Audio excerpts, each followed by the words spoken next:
ฮัลโหลสบายดีมาสู่ทุกคนเนาะโดยเฉพาะแมนกลุ่มกีฬาลีลาเพื่อสุขภาพส่วนจะอนุวงศ์ที่น่าฮักเข้มแข็งสวยงามตลอด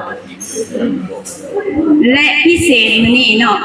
พวกเฮาก็มีบริษัท CNS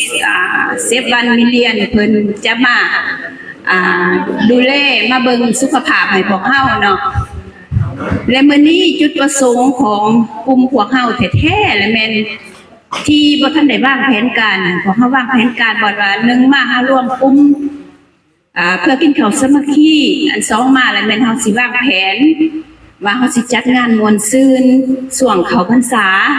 ที่พวกเฮาตกลงกันแล้วว่าวันที่7เดือน9พวกเฮาจะจัดงานแต่ว่าเมื่อวันที่เนาะทางบริษัทเพิ่นติดต่อมาว่าอยากมาหาพวกเฮาก็เรื่องสุขภาพเรื่องการตรวจสุขภาพอยากให้คนลาวนี่มีสุขภาพที่แข็งแรงแผนการเพิ่นอยู่ในปีนึงเพิ่นอยากให้ได้ล้านนึงแต่เพิ่นเห็นโปรไฟล์ของกลุ่มเฮาหั่นแม่นเนี่ยเขาไปเฮ็ดอยู่วังลาวดาวค่ำนะแล้วว่าพวกเฮาหั่นมีการออกกำลังกายโดยการเต้นรำแต่เพิ่นคิดว่ามันต้องมีสุขภาพดีนะเพิ่นก็เลยว่าอยากมาเพิ่นโทรมาหาดร.โดยดร.กงค่ำเนาะอันนั้นเป็นดร.กงค่ำที่ว่าเพิ่นติดต่อเข้ามากองค่ำวงสยามเนาะวงสยาม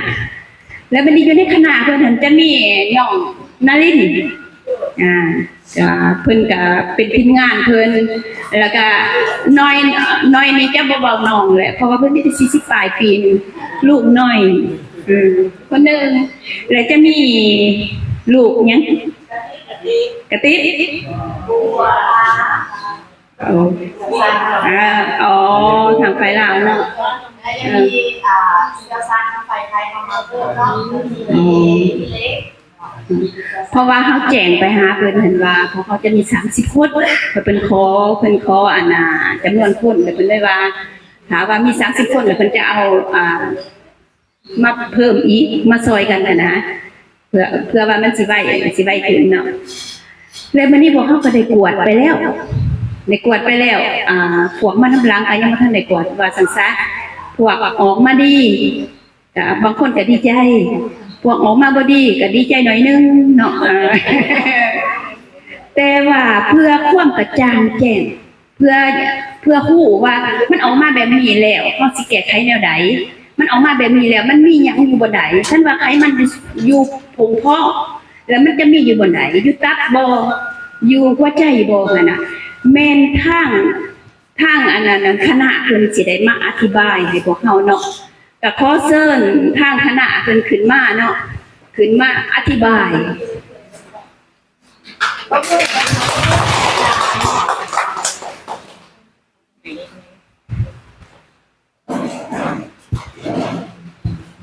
สบายดี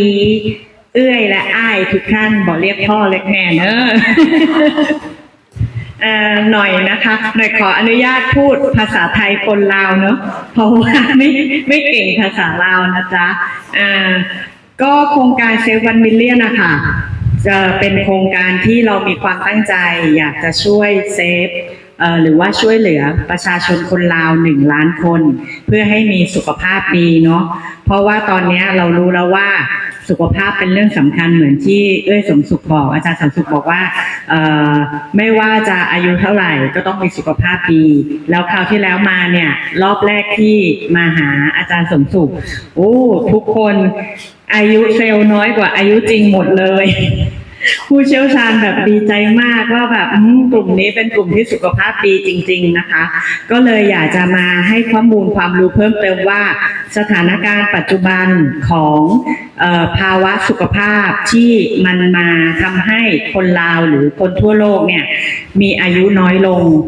โรคอย่างหนึ่งพยาธิอย่างหนึ่งก็คือเรียกว่าพยาธิ NCD ไม่แน่ใจว่าเอื้อยกับอ้ายทุกท่านรู้จักพยาธิ NCD บอกพยาธิ NCD คือโรคที่เกี่ยวกับระบบหลอดเลือดภายในร่างกายนะคะทั้งเบาหวานความดัน มะเร็งหัวใจ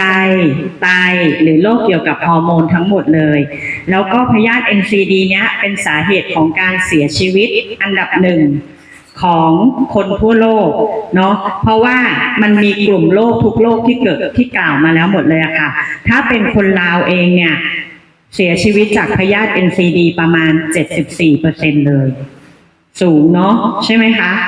เพราะว่าไม่ได้บอกว่าแค่มะเร็งโรคเดียวหรือเบาหวานโรคเดียวแต่ทุกๆโรคเนี่ยเกิดจากการเขาเรียกว่าการประพฤติปฏิบัติพฤติกรรมของคนที่ค่อยๆสะสมมาตั้งแต่วัยรุ่นเป็นผู้ใหญ่จนถึงเป็นผู้เฒ่า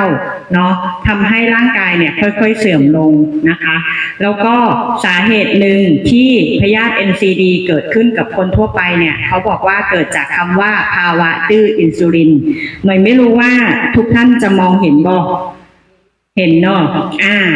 ตัวเนี้ยเราเปรียบเทียบว่าต้นไม้เนี่ยจะเป็นร่างกายของคนเนาะ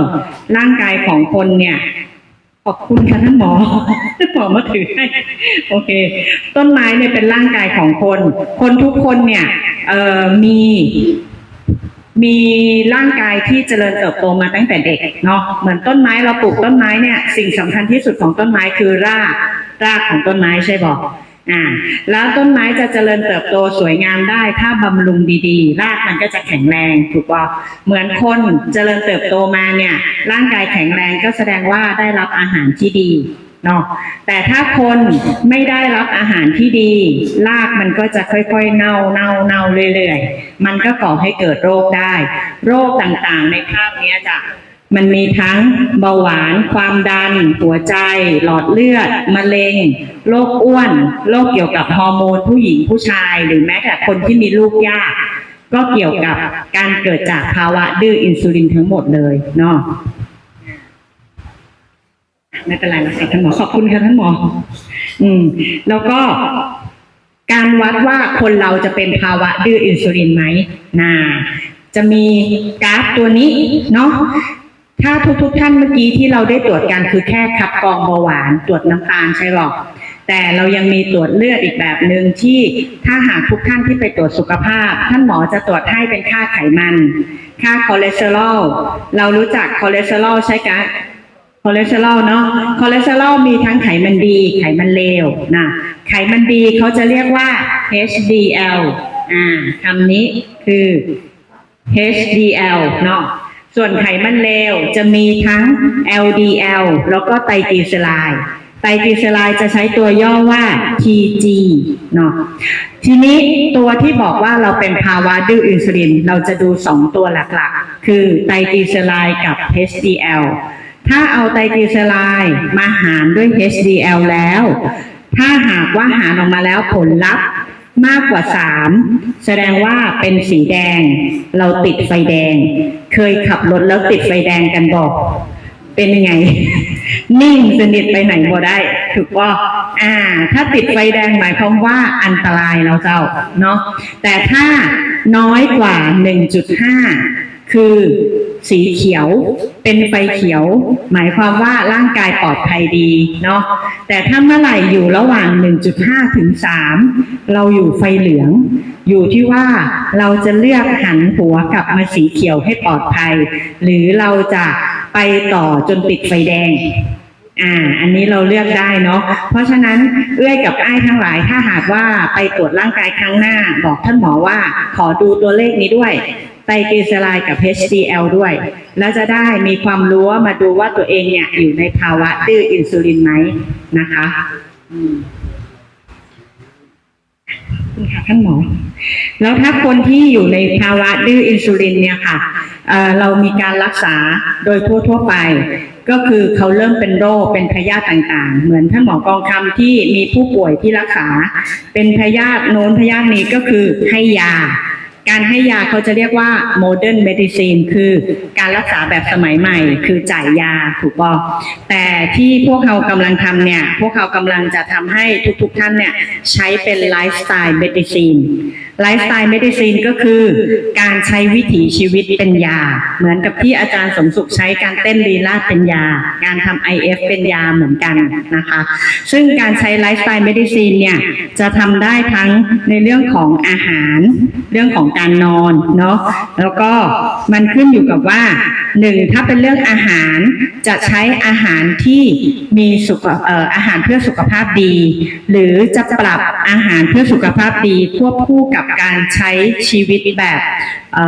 วิถีชีวิตสมัยใหม่เขาเรียกว่าเป็นเทรนด์ของวิถีชีวิตตอนนี้ก็คือเป็นไลฟ์สไตล์เมดิซินคือปรับวิถีชีวิตให้เป็นยาซึ่งในโครงการของพวกเราอะค่ะเราก็จะมีการนำในเรื่องของอาหารมาเป็นยาด้วยก็คือเรื่องของโภชนะเภสัชสามารถนำอาหารแต่ละอย่างมาทำให้สามารถฟื้นฟูหรือดูแลร่างกายให้มีสุขภาพดีขึ้นได้ในภาษาอังกฤษเราจะเรียกว่า nutraceutical nutraceutical คำว่า nutra คือสารอาหาร ceutical มาจาก pharmaceutical ก็คือยาเหมือนเราพูดภาษาง่ายๆว่ากินอาหารเป็นยาเหมือนกันแต่ว่าในที่นี้คำว่า nutraceutical จะพิเศษมากกว่าคือจะสกัดสารพิษหรือสารตกค้างออกไปแล้วทั้งหมดจะเหลือแต่สารอาหารที่เป็นคุณภาพที่สามารถใช้เชิงการรักษาหรือว่าฟื้นฟูได้นะคะแล้วก็ในการใช้ไลฟ์สไตล์เมดิซินเนี่ยมีตัวอย่างคนนี้ไม่แน่ใจว่าเห็นบอกท่านนี้เป็นอาจารย์ที่มหาวิทยาลัยจุฬาลงกรณ์ที่กรุงเทพอาจารย์ท่านนี้อายุประมาณ69ปีใกล้เคียงกับเอื้อยกับอ้ายทุกท่านแต่แข็งแรงมากพอๆกันเลยท่านพายคายัคคนเดียวเนาะเป็นระยะทาง8 กิโลป้าเล็กพี่ตุ๊กใช่ไหม8 กิโลพายคายัคเนาะแล้วก็ดำน้ำออกกำลังกายวิ่งมาราธอนได้ท่านรักษาสุขภาพโดยทั้งการออกกำลังกายแล้วก็การทานอาหารที่ดีแล้วก็ท่านเป็นอาจารย์สอนเรื่องของวิทยาศาสตร์การกีฬาด้วยเนาะแล้วก็สิ่งหนึ่งที่ท่านใช้มาตลอดก็คือท่านใช้nutraceuticalในการบำรุงร่างกายฟื้นฟูร่างกายทำให้อายุเซลล์ของท่านเนี้ยถ้าจำไม่ผิดอายุจริง69แต่อายุเซลล์รู้สึกจะอยู่ประมาณที่50เองมั้ยใช่เนาะแล้วก็ในการใช้ไลฟ์สไตล์เมดิซินนะคะมันจะประกอบไปด้วยเรื่องแรกอย่างที่บอกโภชนาการอาหารนะคะเรื่องที่สองคือการออกกำลังกายเนาะเรื่องที่สามคือการนอนการนอนเนี่ยสำคัญยังไงบางคนจะเป็นเยอะในคนที่เริ่มสูงอายุแล้วว่านอนหลับตื่นตอนกลางคืนหรือนอนไม่หลับเนาะให้สังเกตอย่างหนึ่งว่านอนกรนไหมถ้านอนกรนอาจจะมีโอกาสหยุดหายใจขณะหลับถ้าหากหยุดหายใจขณะหลับบ่อยๆอันตรายเพราะออกซิเจนมันจะไปเลี้ยงสมองไม่พออันนี้ให้คนข้างๆเตียงลองสังเกตว่าได้ยินเสียงกลบ่เนาะได้ยินเสียงกลบ่อยๆลองไปตรวจก่อนแต่ถ้าคนไหนที่นอนหลับดีแล้วโอเคอย่างนั้นยอดเยี่ยมนะคะแล้วเรื่องที่สี่ก็คือการรักษาสุขภาพด้วยการรักษาความสัมพันธ์แบบนี้เลยเจ้าถ้ามีความสัมพันธ์ที่ดีมีสุขภาพจิตดีก็จะทำให้อายุยืนเนาะต่อมาก็จะเป็นเรื่องเกี่ยวกับสิ่งที่ควรหลีกเลี่ยงก็คือหลีกเลี่ยงแอลกอฮอล์หลีกเลี่ยงยาสูบทั้งหลายเพราะจะทำให้อายุสั้นลงนะคะแล้วก็การนั่งสมาธิการฝึกการหายใจซึ่งวันนี้ก็จะมีข้อมูลเล็กน้อยมาบอกเกี่ยวกับการหายใจเหมือนกันนะคะแล้วก็เรื่องต่อไปที่เราจะแนะนำก็คือพื้นฐานของกิจกรรมที่เราทำที่ศูนย์ของบริษัท CSS ลาวอยู่ที่หนองคายเหนือตรงนั้นเนี่ยจะมีกิจกรรมครบทุกรูปแบบเกี่ยวกับไลฟ์สไตล์เมดิซินเลยซึ่งปกติกิจกรรมของเราจะมี7ฐานกิจกรรมคล้ายๆอย่างนี้ค่ะว่าเรามีขึ้นเครื่องยานวัดอินบอดี้เนาะเรามีเจาะค่าน้ำตาลแล้วเราก็จะมีการสอนอ่านฉลากโภชนาการทั้งหมดแล้วก็จะมีในเรื่องของการออกกำลังกายทั้งออกกำลังกายแบบแอโรบิกคาร์ดิโอหรือผู้สูงอายุทุกแบบเลยเนาะซึ่งกิจกรรมแบบเต็มรูปแบบนี้ขอเรียนเชิญเอื้อยกับอ้ายทุกท่านถ้ามีเวลาเนาะน่าจะเป็นวันเสาร์หน้าเพราะเสาร์นี้เราติดเข้าพรรษา เนาะเสาร์หน้าเรียนเชิญทุกท่านไปที่ออฟฟิศของบริษัทที่หนองทานเหนือจะได้ไปร่วมกิจกรรมกันสนุกสนานค่ะถามท่านหมอได้ แล้วก็ต่อไปเนี่ยเมื่อกี้ทุกท่านมีใบ in body แล้วเนาะที่รู้อายุตัวเองอายุเซลล์น้ำหนักส่วนสูงแล้วเนาะเดี๋ยวจะให้น้องบัวมาบอกวิธีการอ่านอย่างถูกต้องถึงบางคนอาจจะยังไม่รู้แล้วก็รู้ว่ามันสัมพันธ์กับร่างกายเรายังไงทั้งไขมันในช่องท้องที่บางคนอาจจะน้อยหรือมากเกินไปนะคะถ้าน้อยคือดีมากเกินไปคือบอดีเนาะเดี๋ยวขอเชิญน้องบัวเจ้า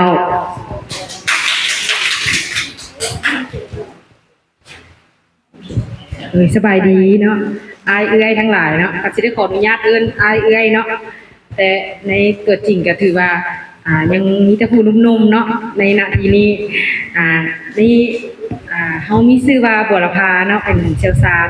ทางฝ่ายประเทศลาวซึ่งเราจะมาให้ข้อมูลเกี่ยวกับเรื่องการ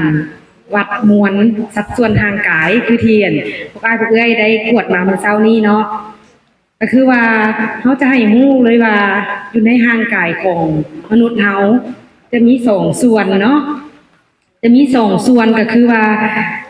ไขมันและกล้ามเนื้อเนาะซึ่งว่าพวกเขาจะเห็นกันง่ายๆก็คือถ้าว่าเป็นเรื่องไขมันเนาะก็คือว่าถ้าสมมติเขาไปซื้อซีนเนาะอยู่ตลาดแต่อย่างละซีนหมูโลนึงก็ไปซื้อน้ำมันหมูกิโลนึงเนาะไอ้กับเอ้ยสังเกตเห็นบ่ว่าซีนโลนึงกับน้ำมันโลนึงตัวใดที่มีก้อนใหญ่ก้อนกัดเนาะอันนั้นแหละก็คือว่าอยู่ในร่างกายของคนเขาก็จะมีสองส่วนคืออย่างนั้นเลยก็คือมีกล้ามเนื้อแล้วก็ไขมัน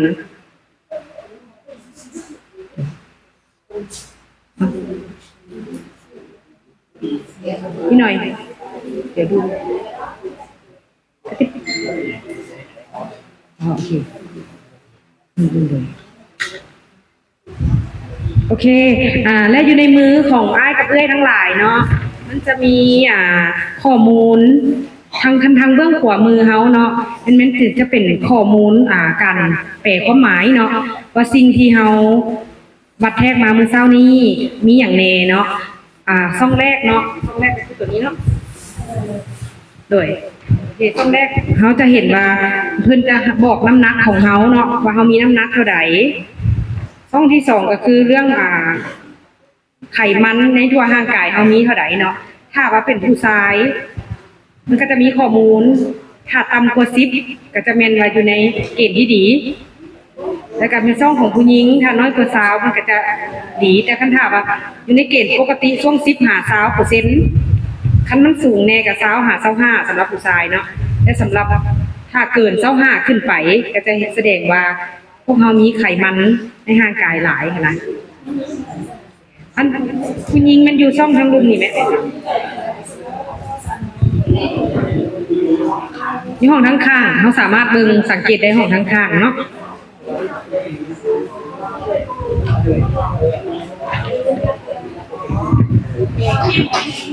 โอ้เจ้าโดยสังเกตเบิ่งเนาะช่องต่อไปเนาะซึ่งว่ามันนั่นจะบอกว่าไขมันอยู่โป่งท้องเนาะวิชโลแฟตเนาะคันท่าคนทั่วไปเนาะอยู่ในเกณฑ์ปกติก็คือ 0.5-9.5% และถ้าเกิน14.5 มันก็จะเป็นอยู่ในลักษณะสูงแล้วเนาะไขมันโป่งท้องโดยคันบางคนนั่นฮอด15-30อันนั้นแฮงเริ่มแบบสูงหลายแล้วเนาะไขมันอยู่โป่งท้องคิดว่าอยู่ในนี่คือสิมีแต่คนหุ่นดีได้นี่เนาะผู้ใดก็บ่ค่อยมีอันไขมันพุ่งท้องหลายปานใดเนาะ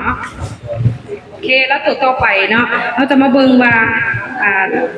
ตัว BMI เนาะช่องต่อมาเนาะก็คือว่าอัตราการเผาผลาญของร่างกายของแต่ละคนเนาะมันจะมีตกอยู่ประมาณ1,000ฝ่ายเห็นบ่เนี่ยระบบการเผาผลาญแล้ววันนี้เรามาสังเกตกันเนาะตัวที่น่าสนใจก็มูก็คือว่าอายุเซลล์เนาะก็คือว่าณตอนนี้สมมุติว่าอ้ายกับเอื้อยเนาะอายุ60 ปีซะตัวอย่างเนาะ แต่ห้องสุดท้ายเพิ่นบอกว่าอายุเทียบปี ถ้าเฮาตกอยู่เลข55ก็ถือว่าระบบการเผาผลาญของพวกเฮาหันดีเฮ็ดให้เซลล์อยู่ในร่างกายของเฮาหันอ่อนกว่าอายุตัวจริงแต่คันถ้าว่าเฮาอายุ60เซลล์อายุเฮาอยู่เลข70ตัวอย่างเนาะแสดงว่าระบบการเผาผลาญของเฮาบ่ค่อยดีปานใดแต่มันก็บ่ได้มีอันตรายอีหยังเนาะเฮาสามารถปรับจูนและก็ใช้พฤติกรรมในการกินดึงอายุเซลล์ของเฮาลงมาได้เนาะเลยแล้วบัดนี้ตัวที่เฮาจะสังเกตลงมาห้องตัวทั้งลุมหญิงเนาะตัวทั้งลุมลงมาเนาะเขาเอิ้นว่าไขมันทั่วร่างกายกำเนื้อเนาะตัวกล้ามเนื้อห้องสุดท้ายเนาะบล็อกสุดท้ายโอเคมันจะมีตัวเลขเขาจะสังเกตอยู่ทางเบื้องขวาเพศชายและเพศหญิงแล้วเขาก็จะมาเบิ่งช่วงอายุเนาะสมมุติว่าเขาอายุช่วงผู้หญิงเนาะตัวอย่างผู้หญิงก่อนซะเนาะ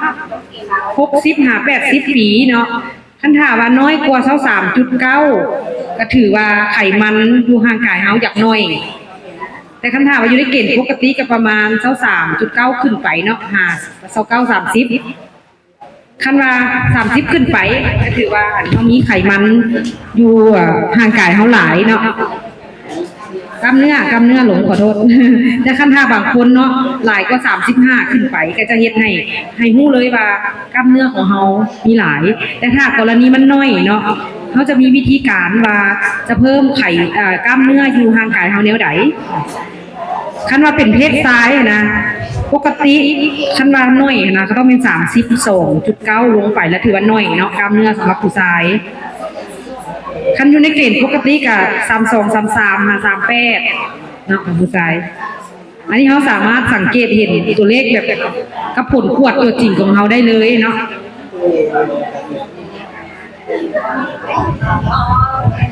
เลยอันนี้ก็เป็นวิธีการเนาะที่เขาจะเบิ่งโดยรวมว่าร่างกายของคนเขาหลังจากที่เขาขึ้นงานอันนี้มาแล้วมันมีผลออกมาแนวใดเนาะซึ่งว่าการให้ข้อมูลสำหรับภาคส่วนของบุรพาเนาะและซีเมนเมื่อเท่านี้ก่อนแล้วเดี๋ยวจะส่งต่อข้อมูลต่อไปให้กับเซียวซามเนาะกระติบต่อเนาะโดยขอเชิญ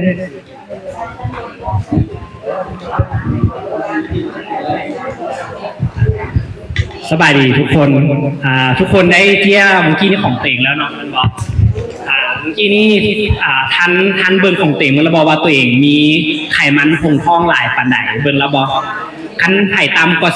10หมายความว่าไขมันคงท้องหันมีน้อยเนาะมีน้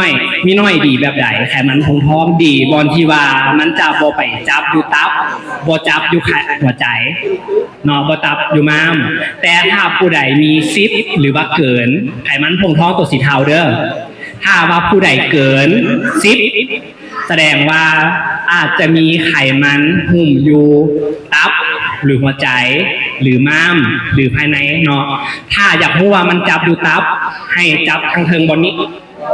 คันถ้าว่ามันแข็งหลายหมายความว่าเป็นไขมันหุ้มตับบนนี้เนาะอยู่กล้องหน้าคันจับอยู่นี่แล้วมันแข็งยุ่งเข้าไปบ่ค่อยได้หมายความว่าไขมันหุ้มตับแต่ว่าต้องไปเอ็กโกเพิ่มอันนี้เป็นการตรวจเบื้องต้นต้องไปให้ทันหมอเอ็กโกเพิ่มนอกจากวันนี้แต่ถ้าผู้ใดอยากสูงน้อยนึงสูงขึ้นไปอีกอาจจะเป็นไขมันหุ้มหัวใจอันนี้ก็ต้องได้ไปเอ็กโกเพิ่มให้ตามถามคำแนะนำจากแพทย์หมอเพิ่มอันนี้เป็นค่าของไขมันพงท้องที่มันบอกอย่างกับเราเนาะแล้วคันถ้าว่าเป็นสมมติว่าผู้ใดที่มีหน้าท้องแต่หน้าท้องเป็นแบบที่จับและดึงได้อันนี้เป็นไขมันใต้ผิวหนังไขมันใต้ผิวหนังแมนจะบ่ค่อยมีอันตรายแต่อันตรายอย่างเดียวก็คือบ่งามเนาะแล้วถ้าว่าผู้ใดที่มีไขมันพงท้องหลายถ้าเกิน10เด้อถ้าว่าบ่มีอยู่ตับอยู่หัวใจบางคนมันจะกระจายไปอยู่น้ำเลือดเมื่อกระจายไปอยู่น้ำเลือดอาจจะเป็นมีไขมันเกาะตามเส้นเลือดอาจจะพาให้เป็นความดันตั้งทรงเส้นเลือดตีบ ถ้าในกรณีที่มีหลายจากตีบแล้วก็จะตันแล้วก็จะแตกอันนี้เห็นภาพน้ำกันเนาะการที่มีไขมันหลายอันนี้คือข้อเสียของการมีไขมันหลายแล้วการที่เอามาให้มื้อนี้นอกจากจะให้ทุกคนเห็นแล้วว่ามีไขมันหลายบอแล้วอันสุดท้ายที่ว่าได้บวกเลยเว้าไปเป็นปริมาณกล้ามเนื้อทุกคนอยู่ห้องสุดท้ายเนาะตัวนี้ปริมาณกล้ามเนื้อถ้าผู้ใดมีน้อยกระติบขอแนะนำคือต้องเพิ่มกล้ามแล้วเป็นอย่างจึงต้องเพิ่มกล้ามเนื้อเปรียบเสมือนหมอนรองกระดูกหมอนรองกล้ามเนื้ออวัยวะภายในของเราถ้าเฮากล้ามเนื้อน้อยการที่เฮาล้มกระดูกอาจจะแตกกระดูกอาจจะหักถ้าผู้ใดกล้ามเนื้อน้อยแนะนำคือเพิ่มการออกกำลังกายเพิ่มการกินโปรตีนเดี๋ยวกระติบจะเล่าเรื่องของโภชนาการให้ฟังเพิ่มว่าเฮาจะเพิ่มกล้ามเนื้อแบบไหนแล้วนอกจากกล้ามเนื้อจะเป็นหมอนรองกระดูกของพวกเราแล้วกล้ามเนื้อยังเป็นตัวช่วยให้เฮาเผาผลาญดีขึ้นหมายความว่าผู้ใดอายุเซลล์น้อยกว่าอายุจริงผู้นั้นแม้มีกล้ามเนื้อหลายแล้วกล้ามเนื้อหลายตัวนี้แหละให้เฮานุ่มขึ้นใครอยากนุ่มขึ้นแดยกมือเด้อใครอยากนุ่มขึ้นถ้าอยากนุ่มขึ้นเนาะจะมาเว้าเรื่องของการกินอาหารทุกคนรู้ว่าอาหารมีจักหมู่อาหาร5หมู่มีอย่างแน่1แม่นอย่างอาหาร5หมู่เด้ออันที่1แม่นธาตุแป้งอันที่2ธาตุโปรตีนอันที่3ไขมันอันที่4วิตามินอันที่5แม่นแร่ธาตุแต่มื้อนี้กระติบจะเว้าหลักๆเพียง3ตัวก็คือธาตุแป้งธาตุโปรตีนและธาตุไขมันเนาะเริ่มต้นเลยขอจากเริ่มจากโปรตีนที่เฮาเรื่องกล้ามเนื้ออยู่แม่นบ่กล้ามเนื้อจำเป็นต้องมีโปรตีนเพื่อไปสร้างจำเป็นต้องมีกล้ามเนื้อกล้ามแขนกล้ามขาต้องมีโปรตีนจะหาได้จากอาหารประเภทสิ้นสัตว์แต่ถ้าผู้ใดที่กินเจอาจจะต้องเหม็นเต้าหู้บักถั่วเหลืองถั่วเขียวถั่วแดงถั่วดำต่างๆเขาสามารถเพิ่มเข้าไปได้เนาะส่วนโปรตีน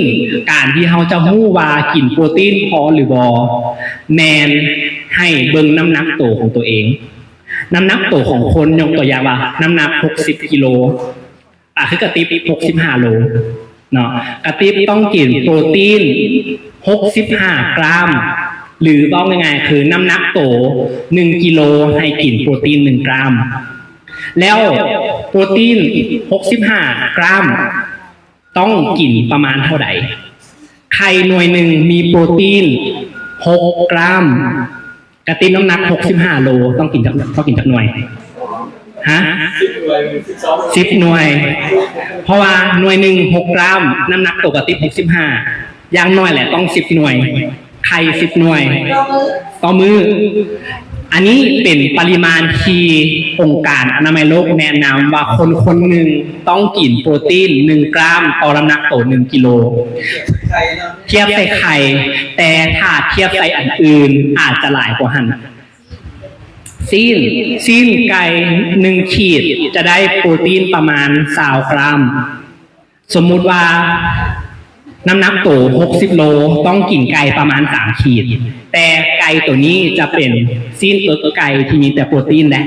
บ่แม่นไก่ติดมันนะบ่แม่นไก่ขาบ่แม่นไก่ปีกต้องเป็นซีนไก่ไม่ให้กินไก่ได้ตลอดบ่ค่อยได้มันบ่ฉะนั้นเขาก็ต้องหาทางเลือกเช่นเป็นถั่วดินเต้าหู้พวกนี้อาจจะเป็นปริมาณที่แตกต่างออกไปเนาะเดี๋ยวเบิ่งดูว่ามีบ่ในนี้บ่มีบ่เป็นอย่างเนาะโอเคโปรตีนมาไปละทุกคนเนาะคือ1กรัมต่อน้ำหนักตัว1กิโลโอเคเดี๋ยวขอยกตัวอย่างอาจารย์ถามในน้ำหนักตัวจักโล68-69แสดงว่าเราต้องกินไข่จักหน่วยถ้าเรากินไข่10กว่าหน่วยต่อมื้อเนาะแต่ว่าเขาการยังฮู้ข้อมูลแบบนี้เขาสามารถเลือกที่เขาอยากกินได้หรือเขาหมักได้ผู้ใดกินเต้าหู้ก็เลือกกินเต้าหู้ใครเลือกกินไก่ก็กินไก่ เนาะสำหรับปริมาณโปรตีนแล้วอันต่อมาจะเว้าไขมันไผ่คิดแล้วว่าค่อยขอบ่กินไขมัน หรือว่าเลือกจะบ่กินไขมันเลยมีไผ่บ่ที่จะบ่กินไขมันเลยมีบ่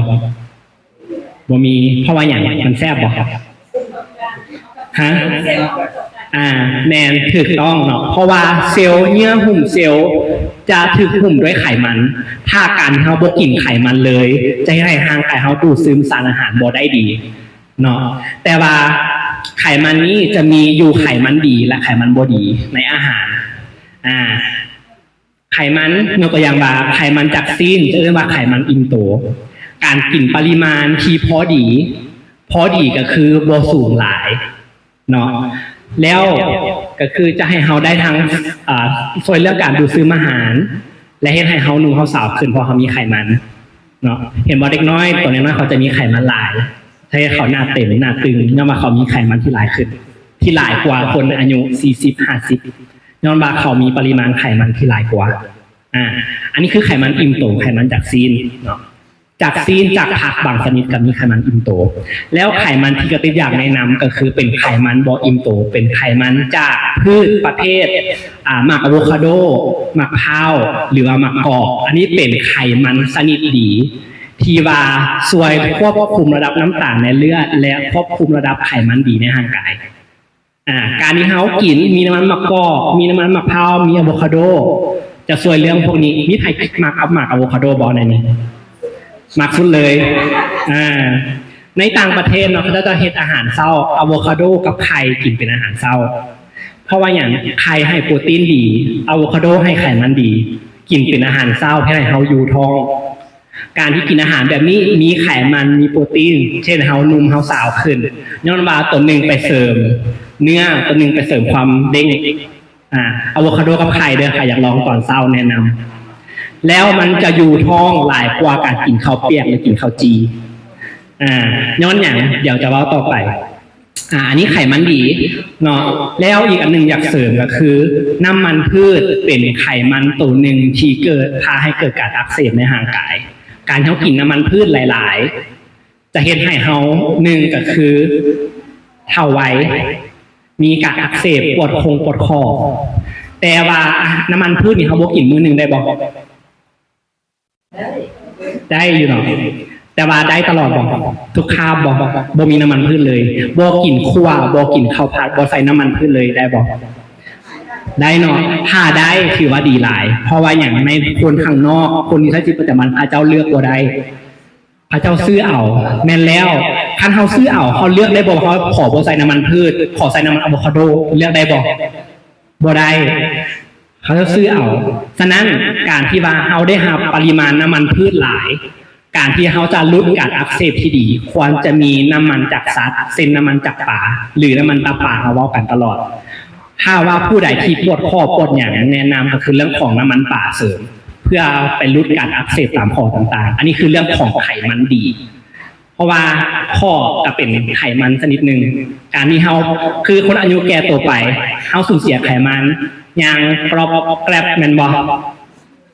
ฉะนั้นการที่ว่าเฮามีไขมันดีไปเสริมจะช่วยลดพรของเรานี่เนาะพอละเรื่องไขมันมาเรื่องตัวที่ว่าคนเฮามักที่สุดคือธาตุแป้งตัวนี้ต้องกินข้าวเหนียวบ่ทุกมื้อนี้มีผู้ใดบ่ที่ว่าทุกมื้อค่อยต้องมีข้าวค่อยบ่มีข้าวค่อยบ่อิ่มมีต้องมีข้าวเนาะแล้วในธาตุแป้งในทางด้านข้อมูลทางด้านโภชนาการเขาจะแบ่งธาตุแป้งออกเป็น2แบบแบบที่1ธาตุแป้งแบบปกติแบบเดียวเขาจะให้เบิ่งรูปตัวนี้เนาะเห็นกันบ่หรือว่าเดี๋ยวเอาโอเคนี่ก็ได้แห้งน้อยโอเคว่าเป็นอย่างตัวนี้ธาตุแป้งเดียวจะเป็นเส้นสีแดงเส้นสีแดงหมายความว่าเป็นปริมาณน้ำตาลที่เข้าไปในเลือดเส้นสีแดงนี้มีอย่างแดงข้าวเจ้าข้าวเหนียวข้าวจีข้าวบันกวนขนมแป้งต่างๆอันนี้เป็นแป้งเดียวที่พาให้มีน้ำตาลเข้าสู่กระแสเลือดหลายข้าวเปียกเส้นข้าวเปียกข้าวมีอย่างอีกบอกมาเบิ่งเฟอข้าวปุ้น มีเด้อจื้อไว้เด้ออันที่เขาเอามาเมื่อกี้นี้แมนเส้นสีแดงแมนน้ำตาลเข้าสู่กระแสเลือดมีไว้แล้ววันนี้ลองเคยเบิ่งน้ำกันทุกคนเฮาตั้งแต่น้อยจนฮอดใหญ่เฮากินอาหารแบบนี้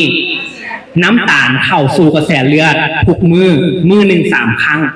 บางคนกินข้าว4 คาบ5 คาบน้ำตาลเข้าตลอด4-5 เทื่อต่อมื้อ1 อาทิตย์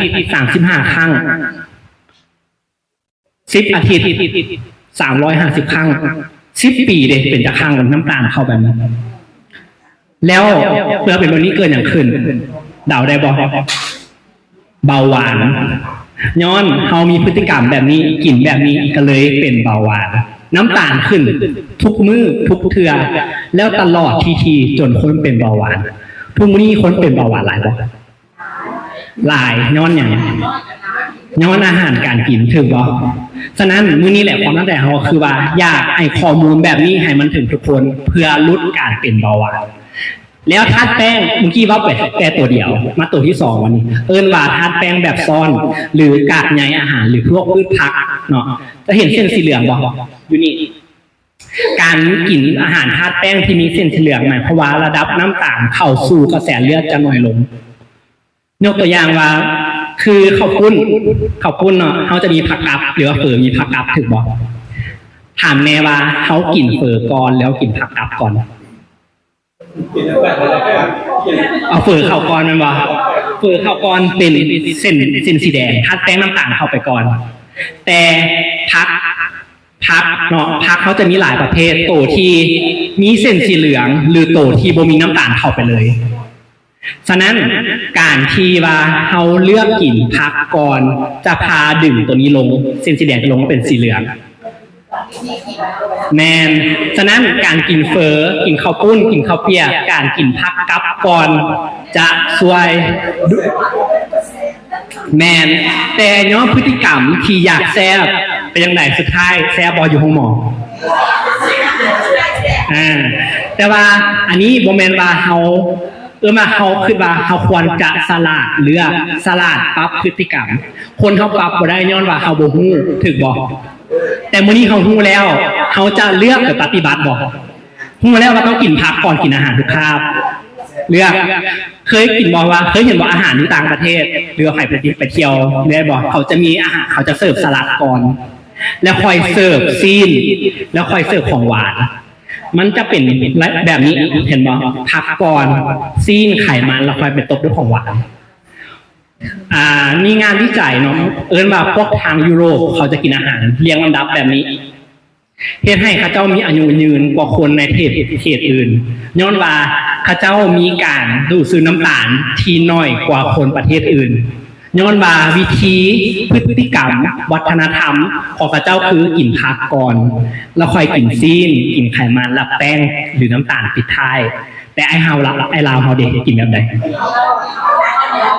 ยกข้าวเหนียวตัวนี้ความมูผูกมันฆ่าเลยมั้ยบ่แบบนี้ขึ้นไปเลยมั้ยบ่แต่ว่าบ่ได้เป็นแค่ประเทศลาว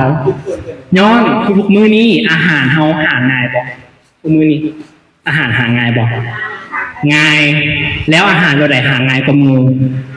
ผักโปรตีนไขมันหรือแป้งอะไรหาง่ายกว่าหมู่แป้งหาง่ายกว่าหมู่แม่นบ่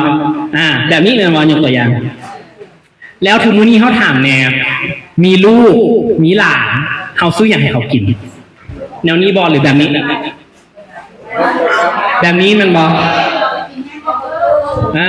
แล้วลองคิดเบิงตอนนี้ข้าเจ้า6 7 8 ปีแล้วเขาสอนเขากินแบบนี้ตลอดทุกคาบสมมุติโมเมนต์ทุกคาบแต่ว่าข้าเจ้าจะจื้อเสมอว่ามื้อนี้มันเกิดข่อยเขาขอกินอันนี้มันแซ่บแต่ว่าวันนี้ลองคิดเบิ่งเด้อข้าเจ้าคิดว่าอันนี้มันแซ่บแล้วถ้าว่าเขาใหญ่ขึ้นมาเขาก็อยากกินแนวแซ่บถึงบ่ทุกคนจะมีอยากกินแนวแซ่บถึงบ่นี่แล้ววันนี้ความสุขของข้าเจ้าในหัวข้าเจ้าคือเป๊ปซี่เบอร์เกอร์ขนมหวานเป็นของแซ่บของข่อยแล้วลองคิดเบิ่งเขากินอีกปี1 2 4 5 10 20 ปีเกินอย่างขึ้นเป็นแบบนี้แม่นบ่แล้วเขาเอาที่เกินอย่างขึ้นเบาหวานแต่ว่าบ่ได้เฉพาะแค่ คน30 40 50แล้วตอนนี้คือเด็กน้อยเป็นเบาหวานมีหลายย้อนพฤติกรรมแบบนี้แม่นบ่แต่ว่าข้าเจ้าผิดบ่เทแบบนั้นบ่เพราะว่าข้าเจ้าบ่ฮู้ซื่อๆแล้วมื้อนี้นี่แหละคือตั้งแต่เพื่ออยากช่วย1 ล้านคนให้มีความรู้เพื่อว่าบ่ให้เป็นแบบนี้เกิดขึ้นอีกจะดีบ่ว่าถ้าเฮาป้องกันลูกเฮาหลานเฮาบ่ให้เป็นเบาหวานแต่อย่างน้อยดีบ่แล้วถ้าเฮารู้แล้วเฮาก็ป้องกันตัวเฮาเองบ่ให้เฮาเป็นดีบ่เพราะว่ามื้อนี้อยากส่งเสริมอย่างส่งเสริมไลฟ์สไตล์เมดิซินวิถีชีวิตที่เป็นยาใส่ที่แบบใดให้โดยที่ว่าบ่ต้องใส่ยาเคมีเพิ่มแล้วสารอาหารก็เป็นตัวหนึ่งที่สำคัญแบบนี้เนาะก็คืออย่างน้อยมื้อนี้ขอให้จือเลยวิธีการกินควรจะมีลำดับที่ตามหลักโภชนาการพักกากไงก่อนโปรตีนซีนไขมันดีแล้วจึงคอยตบด้วยของหวานกับโมเมนต์ตลอดเด้อเดี๋ยวมันจะเป็นแท็กซี่ตลอดเนาะแล้วเพื่ออยากให้เห็นภาพเขาจะมีตัวทดลองก็คือถ้าว่ายกตัวอย่างว่าเขากินกากไงอาหารหรือแบบพวกประเภทถั่วเป็นพืชผักต่างๆก่อนเข้ากระเพาะเนาะอันนี้เขาเปรียบเทียบเสมือนว่าอันนี้เป็นผักที่เขากินก่อนเข้าไปก่อนเขากินอาหารมันจะเคลือบกระเพาะไว้เมื่อเคลือบกระเพาะไว้หมายความว่าอย่างเขาจะดูดซึมน้ำตาลได้ช้าลงเห็นภาพแล้วกันเนาะว่าเขาต้องกินผักก่อนจะกินอีหยังกับยากินผักก่อนกินเฟอร์ข้าวปุ้นอย่างต่างๆแต่คือต้องผักกับเนี่ยข้าวก่อนเนาะแล้วการที่ว่าเขาเลือกผักหรือว่าผลิตภัณฑ์ที่จะเป็นอาหารเสริมหรือเรื่องกากใยต่างๆเขาควรเลือกตัวที่มันเป็นแบบนี้เคยมีบอกป่วยที่อาจจะมีหมอลูกหลานที่อยากให้กินไฟเบอร์เพิ่มเพื่อช่วยเรื่องขับถ่ายส่วนต่างๆเนาะก็คือจะเป็นแบบนี้ให้มันเคลือบไว้แต่ถ้าผู้ใดที่คุมพฤติกรรมตัวเองได้แบบนี้เนาะก็สามารถเฮ็ดให้ตัวเองห่างไกลพยาประวัติได้ดีบ่แบบนี้ จะไปบอกต่อบ่บอกลูกบอกหลานบ่ว่าต้องกินผักก่อนเนาะว่าถามหมักม่วงมาหมักโมคนหมักมันบอกแต่ว่าอยากอันนึงอยากให้เบิ่งหมักม่วงตัวนี้น้ำตาลสูงเด้อหมักม่วงน้ำตาลสูงหมักโมน้ำตาลสูงการที่เขาว่าพักหมักไม้โดยเป็นพักหมักไม้ทุกชนิดจะมีน้ำตาลที่ต่ำเขาก็ต้องสลัดเลือกพร้อมหมักม่วงมันหวานบ่หมักเกี้ยงมีไผ่บ่ที่ว่ากินย่ำเอาแต่น้ำแล้วก็คายกากออกมีบ่มีอันบ่มีไผ่บ่ว่าเวลาไปยามผู้ป่วยหมักซื้อน้ำหมักไม้ไปฝากมีบ่มีน้ำหมักไม้บอกเลยมีแต่น้ำตาลอย่างเดียวการที่ทุกคนบอกว่าหมักไม้ดีต่อสุขภาพย้อนกากใยในหมักไม้บ่แม่นน้ำบ่หรือความหวานจากหมักไม้การเฮ็ดน้ำปั่นน้ำสกัดเย็นจากพืชหมักไม้ต่างๆเจ้าเอาตัวดีออกก็คือกากไงฉะนั้นการที่ว่าเขาจะได้คุณเขาไปให้โทษกับคนป่วยซ้ำแต่ลองขึ้นเบิงเขาเอาน้ำหมักไม้ไปให้คนผู้ป่วยเบาหวานคือตอนนี้โครงการเขาได้เข้าออกห้องหมอตลอดเขาจะเห็นว่าทางเวลาคนมาอย่างคนเจ็บเขาจะซื้อน้ำหมักไม้จะซื้อแลคตาซอยและตาซอยไผ่คือที่บอกว่าในนี่เป็นเครื่องดื่มเพื่อสุขภาพคือบอกคือโอเคคือความอันตรายของความเป็นตาย่านของอุตสาหกรรมอาหารทุกมื้อนี้เขาจะโฆษณาแต่ตัวดีและตาซอยดีสุขภาพบอลไหนดีบอลที่มีโปรตีนสูงแต่ที่เสื่องไว้ในหั่นคือน้ำตาลที่หลายกว่าเป๊ปซี่ป๋องหนึ่งโดยและตาซอยป่องน้อยๆนะหลายกว่าน้ำตาลหลายกว่าเป๊ปซี่1 ป๋องแมนมันบริวารหลายแมนแต่โดยเพราะว่าห่างกายคนเฮาธาตุแป้งจะหวานหรือบ่หวานกับเป็นน้ำตาลข้าวเจ้าเขาถามได้หวานบ่ข้าวเจ้าข้าวเหนียวหวานบ่หวานอยู่ข้าวปุ้นหวานบ่ข้าวเปียกหวานบ่แต่พวกแป้งห่างกายจะหัวคือน้ำตาล ฉะนั้นอาหารที่บ่ได้หวานบ่ได้แปลว่าปลอดภัยจากน้ำตาลง่ายๆก็คือพืชเม็ดข้าวคัดสีจะเป็นตัวที่เฮ็ดให้เฮามีน้ำตาลเข้าสู่กระแสเลือดไวคือข้าวเขาจะเลือกกินข้าวกล้องหรือข้าวกามแทนเนาะหรือท่านไทยที่กินเจอาจจะเพิ่มมักทั่วต่างๆเข้าทางกายเนาะอันนี้เป็นเรื่องของโภชนาการที่อยากให้อย่างน้อยเก็บเนื้อเฮือนไปปฏิบัติแล้วประพฤติใช้บอกต่ออันนี้คือเรื่องของโภชนาการแล้วต่อมามีผู้ใดรู้จักคำว่า IF บ่ IF รู้จักบ่รู้อยู่เนาะ IF เขาจะมี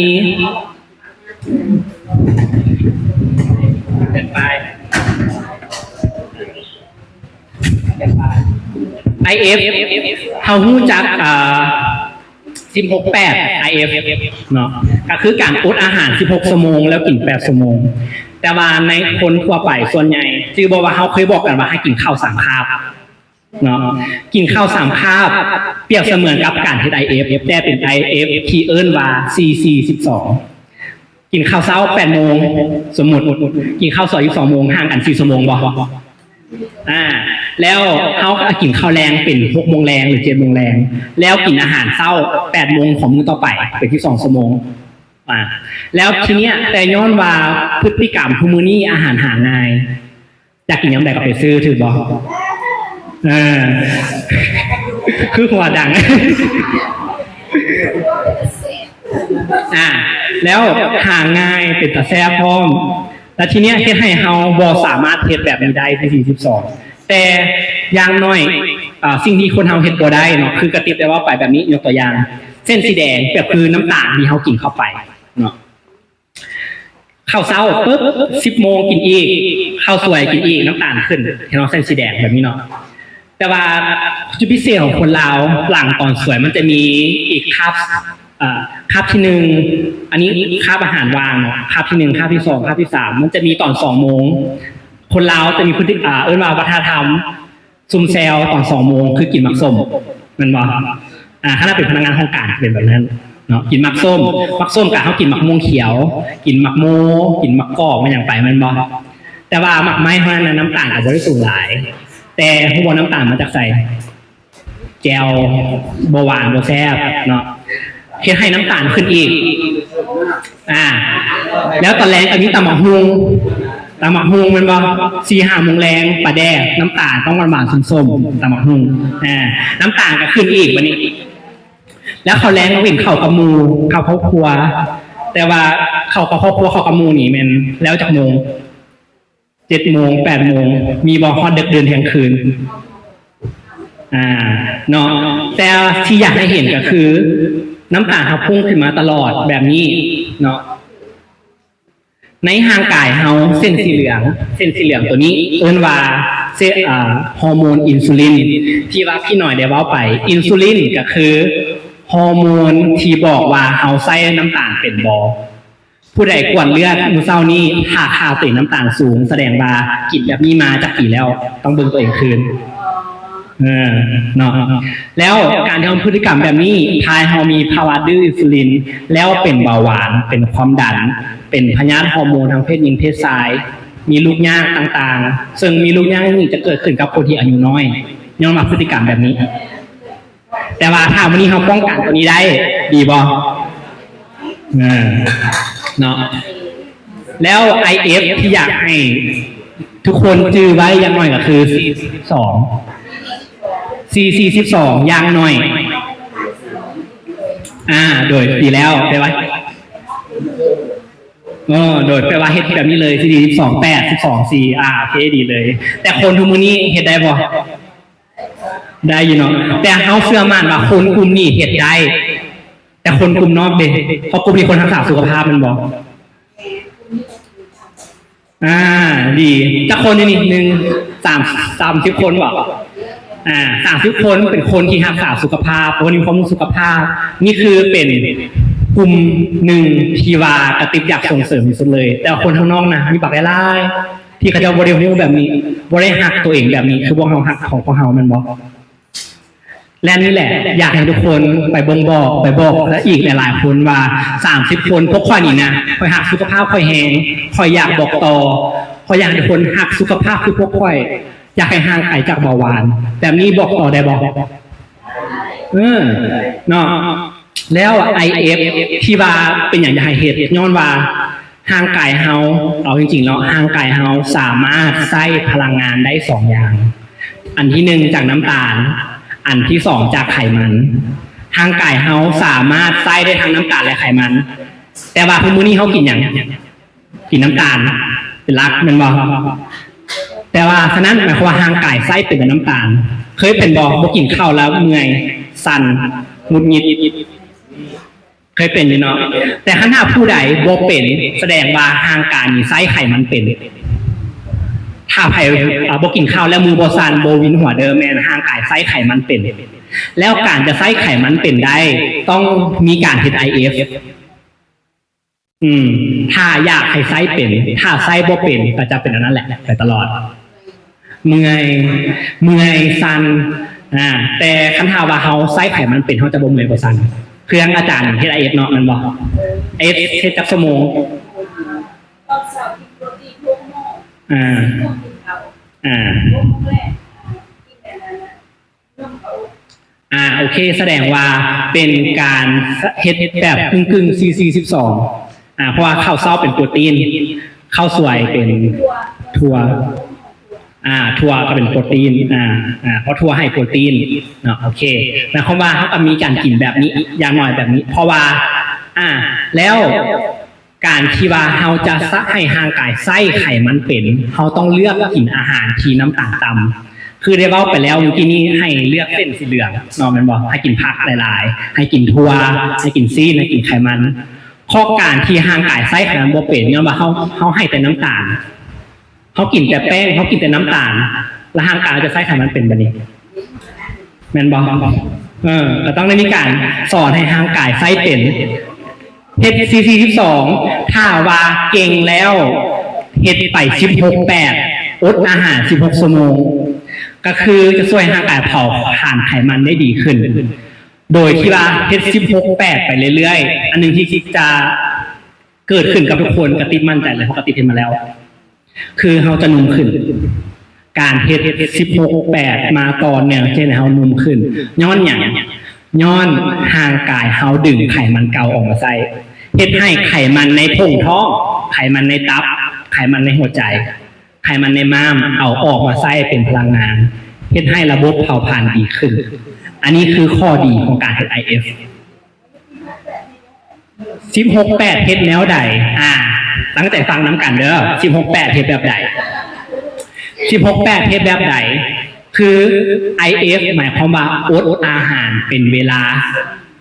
อดอาหารเป็นช่วง16 ชั่วโมงก็คือบ่ให้กินอย่างเลยบ่ให้กินอย่างเลยกินได้แต่น้ำลาน้ำซา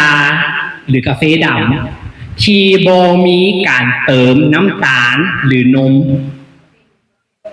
บ่ได้สิ่งที่กินได้ระหว่างอดอาหารคือน้ำลา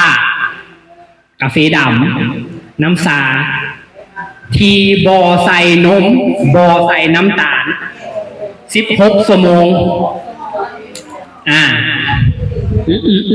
แล้ววันนี้16 ชั่วโมงนั้นเนาะแล้ว8 ชั่วโมงก็คือกินได้ปกติ8 ชั่วโมงเขาสามารถเฮ็ดได้แบบนี้ยกตัวอย่างว่า8 โมงเช้านับชั่วโมงที่1 8 โมงเช้ากินอีกบันหนึ่ง12 โมงแล้วกินให้จบภายใน4 โมงแรง8 ชั่วโมงแล้ว8 โมง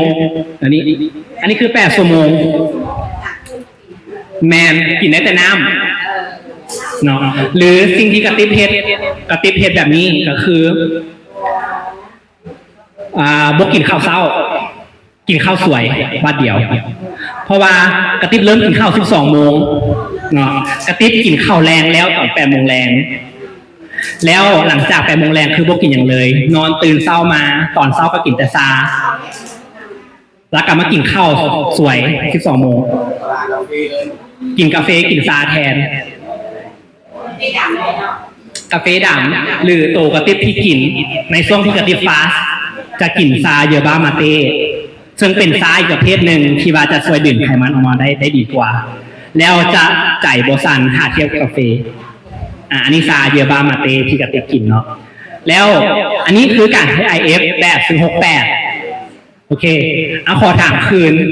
16 ชั่วโมงอดอาหารกินอย่างไรแดน้ำกาแฟดำชาโอใส่นมโอใส่น้ำตาลอันนี้16 ชั่วโมงแล้ว8 ชั่วโมงเด็กกินอย่างไรเนี่ย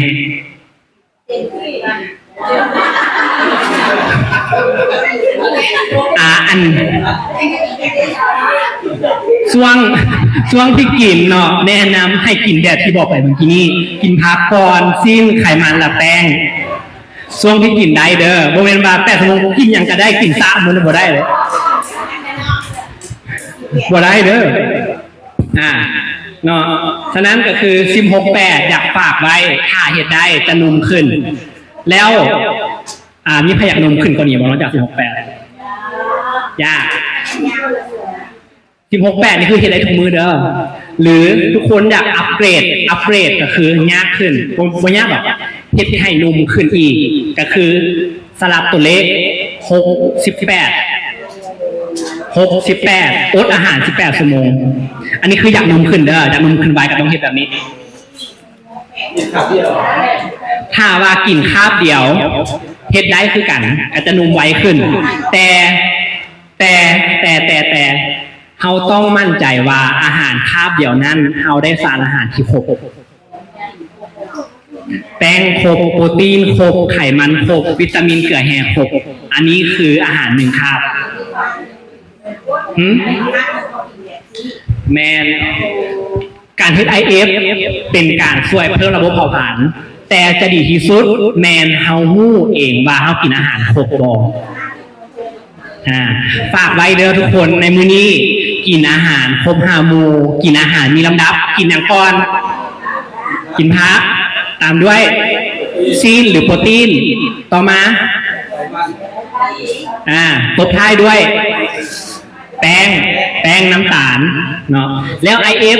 CC12 ถ้าอยากนุ่มไวๆกับ16-8ฝากไว้เท่านี้เนาะแล้วต่อไปคือจะเว้าเรื่องของไลฟ์สไตล์เมดิซินกันต่อไปจะเป็นเรื่องของการออกกำลังกายซึ่งเป็นสิ่งที่ทุกคนถนัดอยู่แล้วคัสซันบอลนังอยู่นี่ถึกบอกมักเป็นบอกการขยับต้นโตต้องขยับงามต้องเลิศต้องเก่งต้องขักมันว่าโอ้ยเฮายังบ่เก่งเดี๋ยวพูดต่อไปเนาะจะมาว่าเรื่องของการออกกำลังกายจะเป็นคนหนึ่งกับที่ว่าอยู่ในกลุ่มเพื่อนชาติเท่านี้แหละแต่เราก็จะเก่งเรื่องออกกำลังกายกันเรื่องเป็นพร้อมเนาะขอเชิญเมลิน สบายดีอีกเครือหนึ่งเนาะบรรดาเอื้อยอ้ายบ่เอิ้นแม่เด้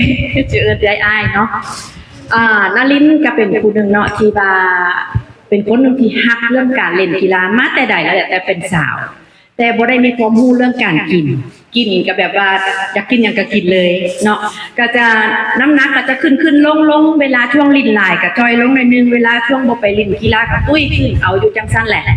พอได้เข้ามาศึกษาเรื่องโภชนาการที่ถูกต้องเนาะนารินก็มาใช้คำว่า HIF แบบนี้เนาะพอได้ใช้คำว่า HIF แบบนี้ภายในเกือบ2 ปีนี้แมนนารินใช้ HIF แบบเข่งขัดบ่ใช้คำว่าเข่งขัดดอกว่าตรงไปตรงมาของที่จะติปสอนเนาะนารินก็เริ่มต้นตั้งแต่ตอน CC12 ต่อมาก็16-8ช่วงนี้ก็แมนกินอาหารแรงประมาณ6 โมงลองนับกัน7 8 9 10 11 12 1 2 3 4 5 6 7 9 10เพราะตอนนี้จะโมงละ11 12 โมงนารินจึงจะกินข้าวสวยบางมื้ออาจจะกินเป็น1 2 โมงถือว่านารินเริ่มเฮ็ด18 หรือ20แล้วเนาะให้ทุกคนค่อยๆเฮ็ดเนาะค่อยๆเฮ็ดบ่ให้ไปเริ่ม18 20บาทเดียวนารินก็เริ่มจาก CC12 โดย CC12 แต่สำคัญก็คือบอกแหละว่าถ้าเฮาเฮ็ดแบบงดอาหารแล้วแต่เฮายังไปกินขับอยากเส้นซะยกตัวอย่างเนาะอิ่มแต่บ่มีสารอาหารเขาจะหิวเขาจะสั่นเพราะว่าร่างกายเขาไม่ได้สารอาหารเขาอาจจะเฮ็ดได้แค่มื้อ 2 มื้อ แต่ว่าถ้าเราเฮ็ดแล้วเรากินอาหารที่มีคุณค่ากินแบบอาหารที่คืออาจารย์กินเนาะเป็นพวกทั่วหลายๆเป็นพวกสารอาหารตัวนั้นเราจะบ่หิวร่างกายเราได้ครบถ้วนหรือกินตามกติกบอกแม่นบ่อยากมันบอกอันนี้มีหลักฐานเนาะแต่ฟังกติกมานี่ทุกคนคิดว่ายากบ่ที่จะหลีกเลี่ยงในการยากบ่ยากเนาะเฮ็ดได้อยู่เนาะเรื่องต่างๆเนี่ยแต่ว่าเรื่องการเป็นไอเอฟเขาไม่มีสังคมอยู่ โดย ขนาดเดียวกันเขาเป็นแม่เพื่อนเป็นอย่างว่าแบบ42มีจะนานที่สุด โดยนารินเองตอนแรกก็ฟังโอ้สิเฮ็ดได้บ่ตัวเองมักออกไปสังคมไปดองไปเดินไปปาร์ตี้ปาร์เตอร์สิเฮ็ดได้บ่เนาะแต่นารินก็มาใส่ตัวนี้เพิ่นจะมีทางเลือกให้อีกครั้งหนึงก็คือ1ช่วงหลังเห็นบ่มันจะเบิ้นเวลาเฮาบ่กินอาหารเนาะบัดนี้ช่วงตอนเช้านารินจะกินหยังนารินจะกินเป็นชามาเต้คือจังซี่ตอนเช้านารินจะกินชามาเต้ตัวนี้จะเฮ็ดให้อารมณ์ดีแล้วซ้ำบ่นำเวลาเฮาอยู่จังซี่เนาะลาวกำลังดึงไขมันนารินออกมาเบิ้นอยู่บางเทื่อได้ยินเสียงท้องห้องแต่บ่ได้หิวมันจะดึงไขมันตั้งแต่ด้านหลังมาก่อนเนาะจะรู้สึกว่าแอวน้อยลงจะเปลี่ยนไส้เสื้อผ้าแต่น้ำหนักบางเทื่ออาจจะลงด้ามโล2โลแต่ไส้เสื้อผ้าจะน้อยลงนารินจะกินตัวนี้ก่อนแล้วก่อนอาหารก่อนทานนารินจะไปกินข้าวนารินก็จะสั่นพวกไฟเบอร์ใส่เพราะว่านารินบ่สามารถมานั่งกินผักทั้ง2โลเพื่อจะไปกินตัวนั้นได้เนาะเฮาก็เอาทางลัดซะง่ายเพิ่นผลิตมาให้แล้วก็กินตัวนี้ปั๊บอยู่นี่เลยกินก่อนแล้วก็กินอาหารมื้อแลงมาออกไปปาร์ตี้ซิดื่มเหล้าดื่มไปอย่างกะยากินตัวนี้ก่อนสั่งเข้าปากปั๊บไปดองกินได้ทุกอย่างเนาะแอลกอฮอล์มันหยังก็ได้บ่มีปัญหาอันก็คือเฮาป้องกันตัวเองก่อนเฮาบ่สามารถว่าฟ้าลมฝนตกค่อยออกไปบ่ได้แต่ค่อยสามารถมีเสื้อคลุมป้องกันตัวเองก่อนเนาะอันนี้นาริก็เป็นหลักฐานหนึ่งที่ว่าใช้ชีวิตในการใช้ IF แล้วก็อยู่ในการเล่นกีฬาแบบนี้มาเนาะก็แท็กเซลปีนี้ก็55ปีแล้วแท็กเซลได้30ปลายปีเนาะแต่นี่ก็เป็นอันนึงที่ภูมิใจที่ว่าเฮ็ดได้แล้วก็คือกระติบเว้าเซลเฮาจะนุ่มขึ้นตอนนี้ก็ยังมีเป้าหมายว่าจะเฮ็ดไปฮอด24ชั่วโมงอันนี้ยังบ่ทันฮอดเถิดเนาะถ้าเฮาเฮ็ดไปได้หลายเท่าใดโกรทฮอร์โมนในร่างกายเฮามันจะหลั่งออกมามันจะมาซ่อมเซลล์เฮาเองและเซลล์เฮาจะนุ่มขึ้นจะสังเกตบ่ว่าบางคนบางศาสนาเขาจะมีศีลอดด้วยซ้ำเนาะอันนั้นมันเพิ่นกลัวตัวเองอันนั้นเป็นการกลัวเซลล์แบบลึกซึ้งเลยตอนนี้นารินจะมาเว้าเกี่ยวกับเรื่องเล่นกีฬาละโอเคการเล่นกีฬาของพวกเราเนาะเอาตัวนี้ซะ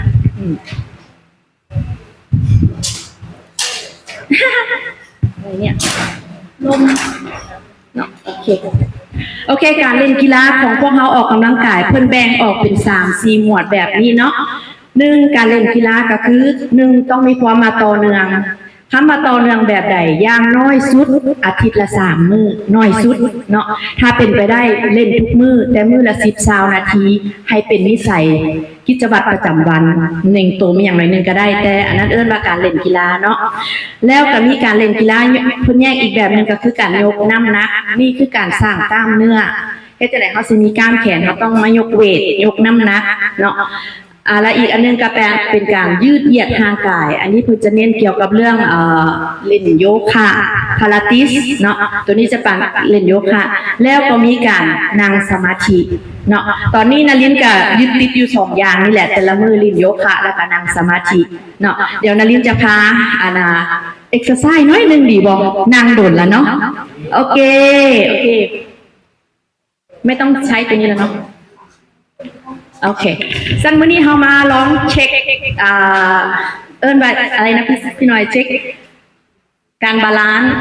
เช็คความบาลานซ์ของแต่ละคนลองเบิ่งเนาะว่าเฮาจะมีคำว่าบาลานซ์ดีแบบใดนาริเชื่อว่ากลุ่มเต้นซาซ่าเต้นว่านนี่ก็มีความบาลานซ์ตัวเองดีอยู่แล้วแต่เฮาลองมาเช็คเบิ่งอยากให้ทุกคนยืนขึ้นเนาะยืนขึ้นลองเบิ่งโอเคเดี๋ยวนี้เขาจะได้พูดเลยว่าผู้ใดมีความบาลานซ์บ่ขั้นตอนสูงกับบทน่าจะอยู่ได้ทั้งผู้ใดได้ทั้งสูงแต่จะองค์กรที่1เสียง เนาะใส่ส้นสูงปลดก่อนเป็นอย่างเฮาจังต้องการคำว่าบาลานซ์เพราะว่าอายุเฮาแห้งหลายเท่าใดเฮาถ้ามีความบาลานซ์เฮาจะมีความเสี่ยงหน่อยลงเพราะว่าคือฮู้เนาะถ้าเฮาล้มโอกาสที่จะบาดเจ็บหลายกว่าคนหนุ่มคนน้อยเนาะเพราะฉะนั้นการเช็คของเฮาลองเบิ่งอนาลิกาใส่ส้นสูงนี่สิรอดบ่นี่ให้ยกขาตัวนี้ขึ้นแล้วยอมือขึ้นแบบนี้ขาใดก็ได้ถนัดเบิ่งว่าไผสิยืนได้โดนนี่ว่ายืนได้โดนบ่เนาะอันนี้คือความเช็คอันว่าเฮาบาลานซ์ตัวแบบใดถ้าว่าเพิ่มไปอีกเนาะถ้าผู้ใดเฮ็ดได้ก็ลองรับตาเนาะได้บ่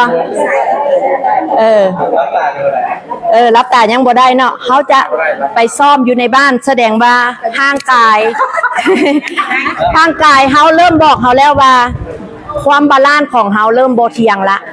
เมื่อบ้านผู้ใดมีเวลาก็ซ่อมเด้อซ่อมเรื่อยๆเนาะจนฝึกเรื่อยๆเรื่อยๆแล้วเฮาจะมีคำว่าบาลานซ์ตัวเองเฮาดีขึ้นสตรองขึ้นเรื่อยๆเนาะรับตาเนี่ยเยี่ยมเลยเนี่ยอาจารย์ก็ค่อยๆฝึกจนถึงขั้นรับตาได้เพราะว่าอาจารย์ยืนได้อยู่แล้วเนาะแต่ว่ายับบอลอันเนี้ยก็ระดับตัวเองขึ้นไปอีกบาทนี้ระวังนะอาจารย์ขอยืมตังค์เด้ออันนี้อย่าเฝ้านางเนาะเจ๊เกียงอย่าเฝ้านางลูกบาลานซ์ได้บ่โอ้ยอาจารย์นี่บ่มีปัญหาแล้วนี่ลองเบิ่งเสียวบอกตัวรับเสียวเด้อขึ้นก่อนบ่เปิดก็ได้รับตาบ่เปิดมันเป็นไงรับตายืนมองได้ก็ได้ถ้าได้จังซี่แล้วลองรับตาเบิ่งรับตาขี้เหงื่อแท้โอ้อาจารย์ได้เด้อแม่นละค่อยๆฝึกแม่นถ้าเฮาจังซี่ได้ถือว่าบาลานซ์เฮายังโอเคเนาะแต่คันแอดบ้านไปอีกแม่นเฮารับตาแปลว่ามันจะเที่ยงเนาะฝึกไปเรื่อยๆจะดีขึ้นบัดนี้บัดนี้เฮาจะมาเช็คเบิ่งว่า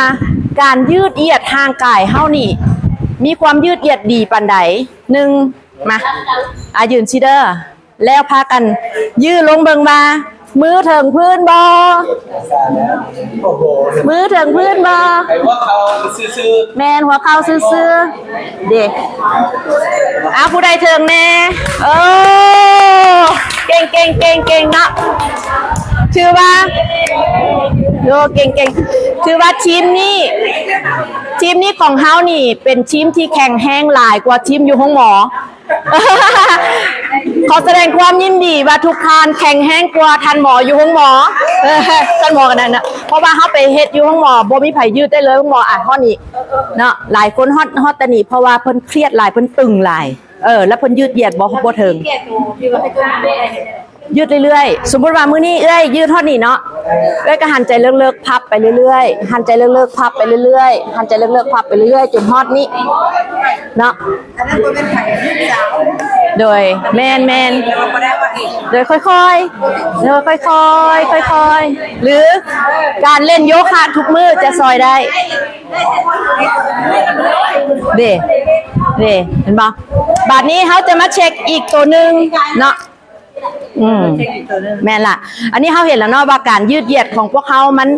ถ้าว่ายืดได้แสดงว่ามันยังโอเคสายยืดตัวนี้โอเคถ้าบ่ได้เขาฝึกไปเรื่อยๆลิ้นโยคะทุกมือจะซอยได้เนาะ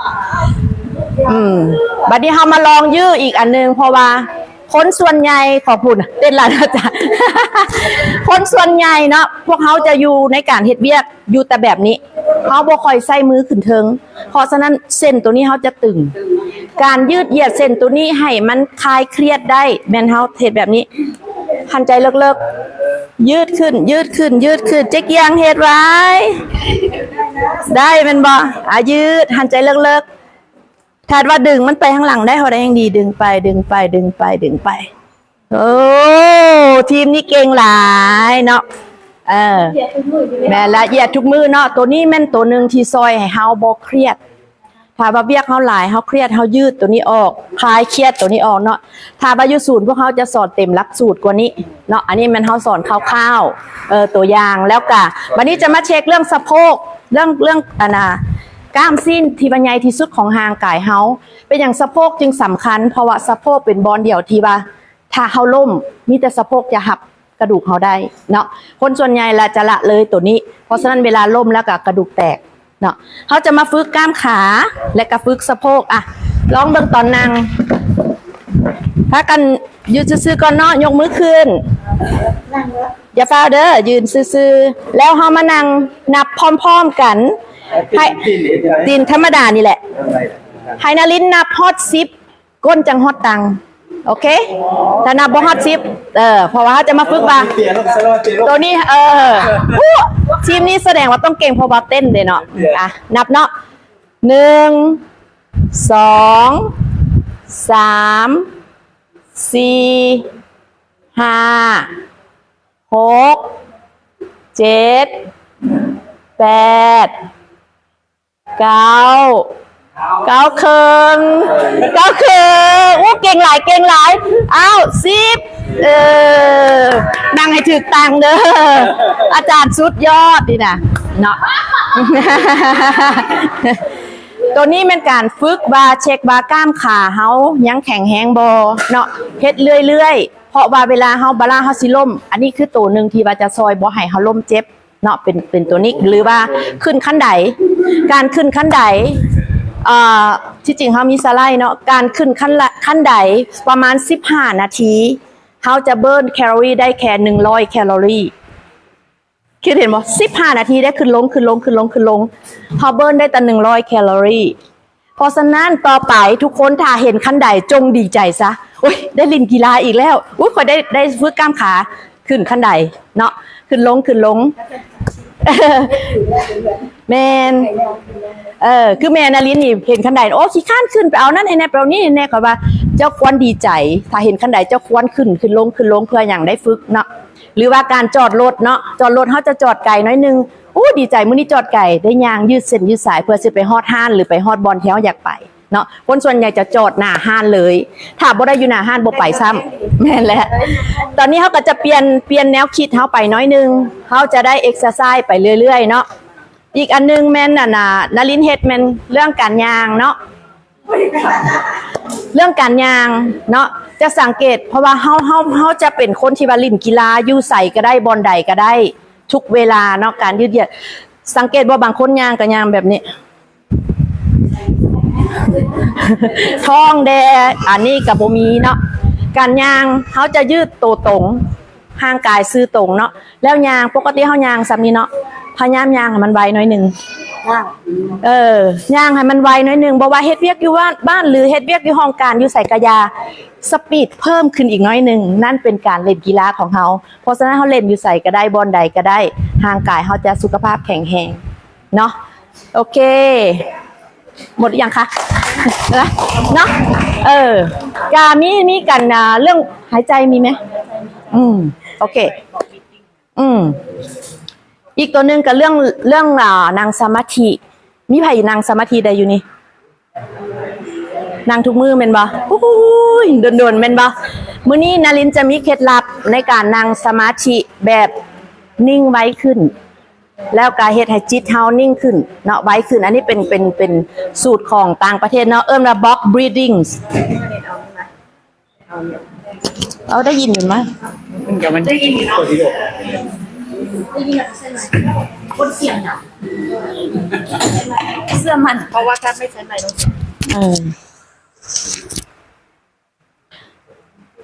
เขาจะมีฝึกการหายใจตัวนี้นารินจะใส่ทุกบอลทุกทีทุกสถานที่แม้กระทั่งตอนขับรถนารินก็จะใส่วิธีหายใจตัวนี้ว่าหายใจเป็นกล้องสี่เหลี่ยมเนาะยกตัวอย่างเนาะยกตัวอย่างเป็นกล้องสี่เหลี่ยมแบบนี้หายใจเข้านับ1 2 3 4กั้นหายใจ1 2 3 4หายใจออก1 2 3 4กั้นหายใจ1 2 3 4เห็นปะเป็นสี่เหลี่ยมเนาะเขาฝึกจังซี่เรื่อยๆระบบหายใจเขาจะดีขึ้นจิตเขาจะสงบขึ้นเขาจะเป็นคนหนึ่งที่บ่ตกใจง่ายหรือว่าเหตุการณ์อย่างมาเขาเป็นคนหนึ่งที่ว่าแก้ปัญหาได้ดีขึ้นเนาะจิตเฮานิ่งอายุยืนสังเกตบ่ว่าสัตว์ที่หันใจซ่าๆอายุจะยืนโดยยกตัวอย่างเต่าเป็น100 ปีเนาะอันนี้มันตัวนึงที่ให้เฮาอายุยืนได้เนาะโอเคอันนี้สตาร์ทได้เลยปะ โอเคเฮามาฝึกน้ำกันเลยเนาะใครอยากรับตาก็ได้ แล้วนารินจะนับให้ฟังโอเคเปิดเลยยังคะเปิดได้ไหมธรรมดาอยู่ศูนย์เฮามันจะมีจอใหญ่ให้เบิ่งเนาะ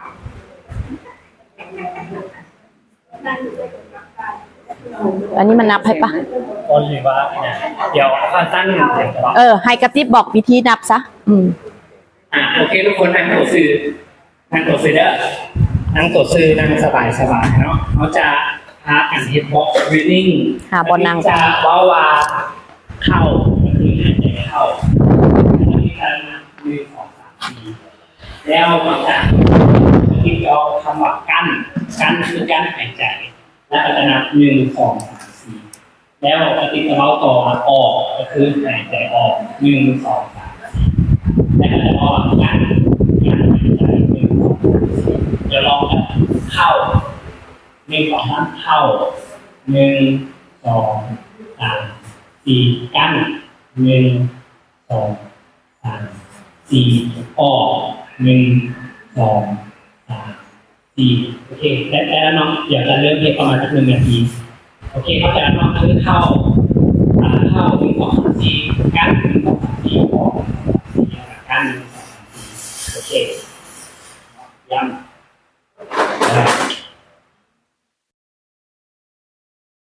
รับตาบ่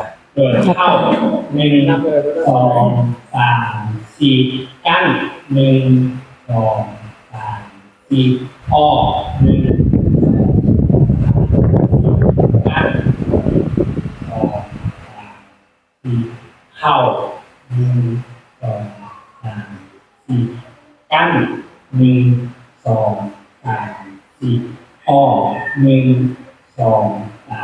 4กั้น1 2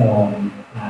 4ออก1 2 3 4กั้น1 2 3 4เข้ากั้นออก1 2 3 4กั้น1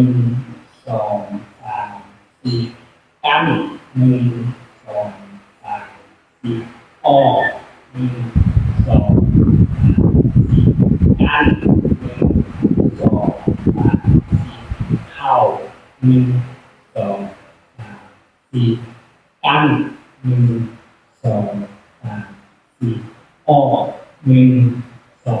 3 4กั้น1 2 3 4เข้า1 2 3 4กั้น1 2 3 4ออก1 2 3 4กั้น1 2 3 4เข้า1 2 3 4กั้นออก1 2 3 4กั้น1 2 3 4เข้า1 2 3 4กั้น1 2 3 4ออก1 2 3 4กั้น1 2 3 4แล้วสุดยอดเลยขอบใจกระติบหลายๆเนาะเป็นจังไหนพี่ไผ่เฮ็ดได้เด้ได้บ่ทุกคนเนาะบางเทื่อเฮาก็ลุดไปหันใจจังได๋ก็เนาะเดี๋ยวถ้าได้แล้วก็เอาไปฝึกเบิ่งเนาะสำหรับนารินเองได้ใช้ตัวนี้แล้วก็ฝึกมาเรื่อยๆจนรู้สึกว่าตัวเองเป็นคนนิ่งขึ้นตัดสินใจอีหยังก็ได้ง่ายขึ้นแล้วก็มีออกซิเจนไปเลี้ยงร่างกายได้เต็มที่เนาะหน้าตาเฮาก็สดใสขึ้นโอเคสำหรับภาคของนารินก็จบเพียงเท่านี้เนาะขอบใจหลายๆดีบ่ดีเนาะต่อไปนี้ทุกท่านจะได้รู้จากผลเลือดเมื่อกี้ที่ตรวจแล้วเนอะผลเลือดตรวจน้ำตาลใช่บ่ทีนี้จะบอกทุกท่านว่าผลเลือดตรวจน้ำตาลจะมี2แบบนะจ๊ะก็คือถ้าคนที่ยังบ่ได้ทานข้าวเช้ามาเลยเนาะผลเลือดอันนั้นเขาจะเรียกว่าค่า fasting blood sugar หรือไกลเซมีท่านหมอจะรู้ดีก็คือยังบ่ได้ทานข้าวอีกแบบหนึ่งจะเป็นหลังจากทานข้าวมาแล้ว2 ชั่วโมงค่าเลือดจะบ่เหมือนกันเนาะแต่มันจะมีเกณฑ์บอกเจ้าว่า เกณฑ์ไหนปกติ เกณฑ์ไหนเสี่ยง เมื่อกี้จำเรื่องของไขมันได้เนาะว่ามีไฟเขียวไฟเหลืองไฟแดงถูกป่ะอันนี้ก็เหมือนกันจ้ะว่าค่าน้ำตาลก็บอกว่าไฟเขียวไหมหรือไฟแดงหรืออยู่ที่เหลืองอยู่เนาะปกติแล้วจ้ะก็คือคนที่ไปหาหมอที่โรงหมอส่วนใหญ่เนี่ยมันจะเป็นคนป่วยกับคนเปื่อยถูกไหมท่านหมอแต่ถ้าบางคนที่ยังบ่ป่วยยังบ่เปื่อยก็จะคิดว่าตัวเองแข็งแรงดีแต่ถ้าเรารู้ก่อนเหมือนเราตรวจเลือดอย่างเงี้ยค่ะแล้วเรารู้ก่อนว่าเรามีความเสี่ยงไหมถ้าเมื่อไหร่ที่เราเสี่ยงเราจะได้ป้องกันก่อนที่จะไปหาท่านหมอเนาะท่านหมอทั้งสองท่านคงไม่อยากให้ใครไปหาท่านหมอบ่อยๆถูกว่าเนาะถ้าฉะนั้นเนี่ยการป้องกันก็คือการตรวจร่างกายตรวจเลือดให้รู้ผลก่อนเพราะว่ากลุ่มเปื่อยกับกลุ่มป่วยเนี่ยด้วยเหมือนที่น้องกระติบบอกว่าพวกเราทำงานโครงการเซฟวันมิลเลียนเราจะเข้าออกโรงหมอบ่อยมากแล้วเราจะเห็นกลุ่มเปื่อยกับกลุ่มป่วยเยอะมากโดยเฉพาะกลุ่มเบาหวานกับกลุ่มที่เป็นไขมันหรือสโตรกเนาะเรารู้เลยว่าถ้าป้องกันก่อนเนี่ยมันจะดีกว่ามันจะห่างไกลจากโรคพวกนั้นได้เลยนะคะแล้วก็ในกลุ่มต่างๆเหล่านี้เมื่อไหร่ที่เราเริ่มรู้สึกมีอาการอย่างเช่นบางคนเริ่มมีอาการว่าอยู่ดีๆทำไมหน้ามืดต้องเริ่มสังเกตหรือบางทีอยู่ดีมันมีความชาปลายนิ้วมือนิ้วเท้าเวลาจะย่างเนี่ยทำไมมันย่างไม่ออก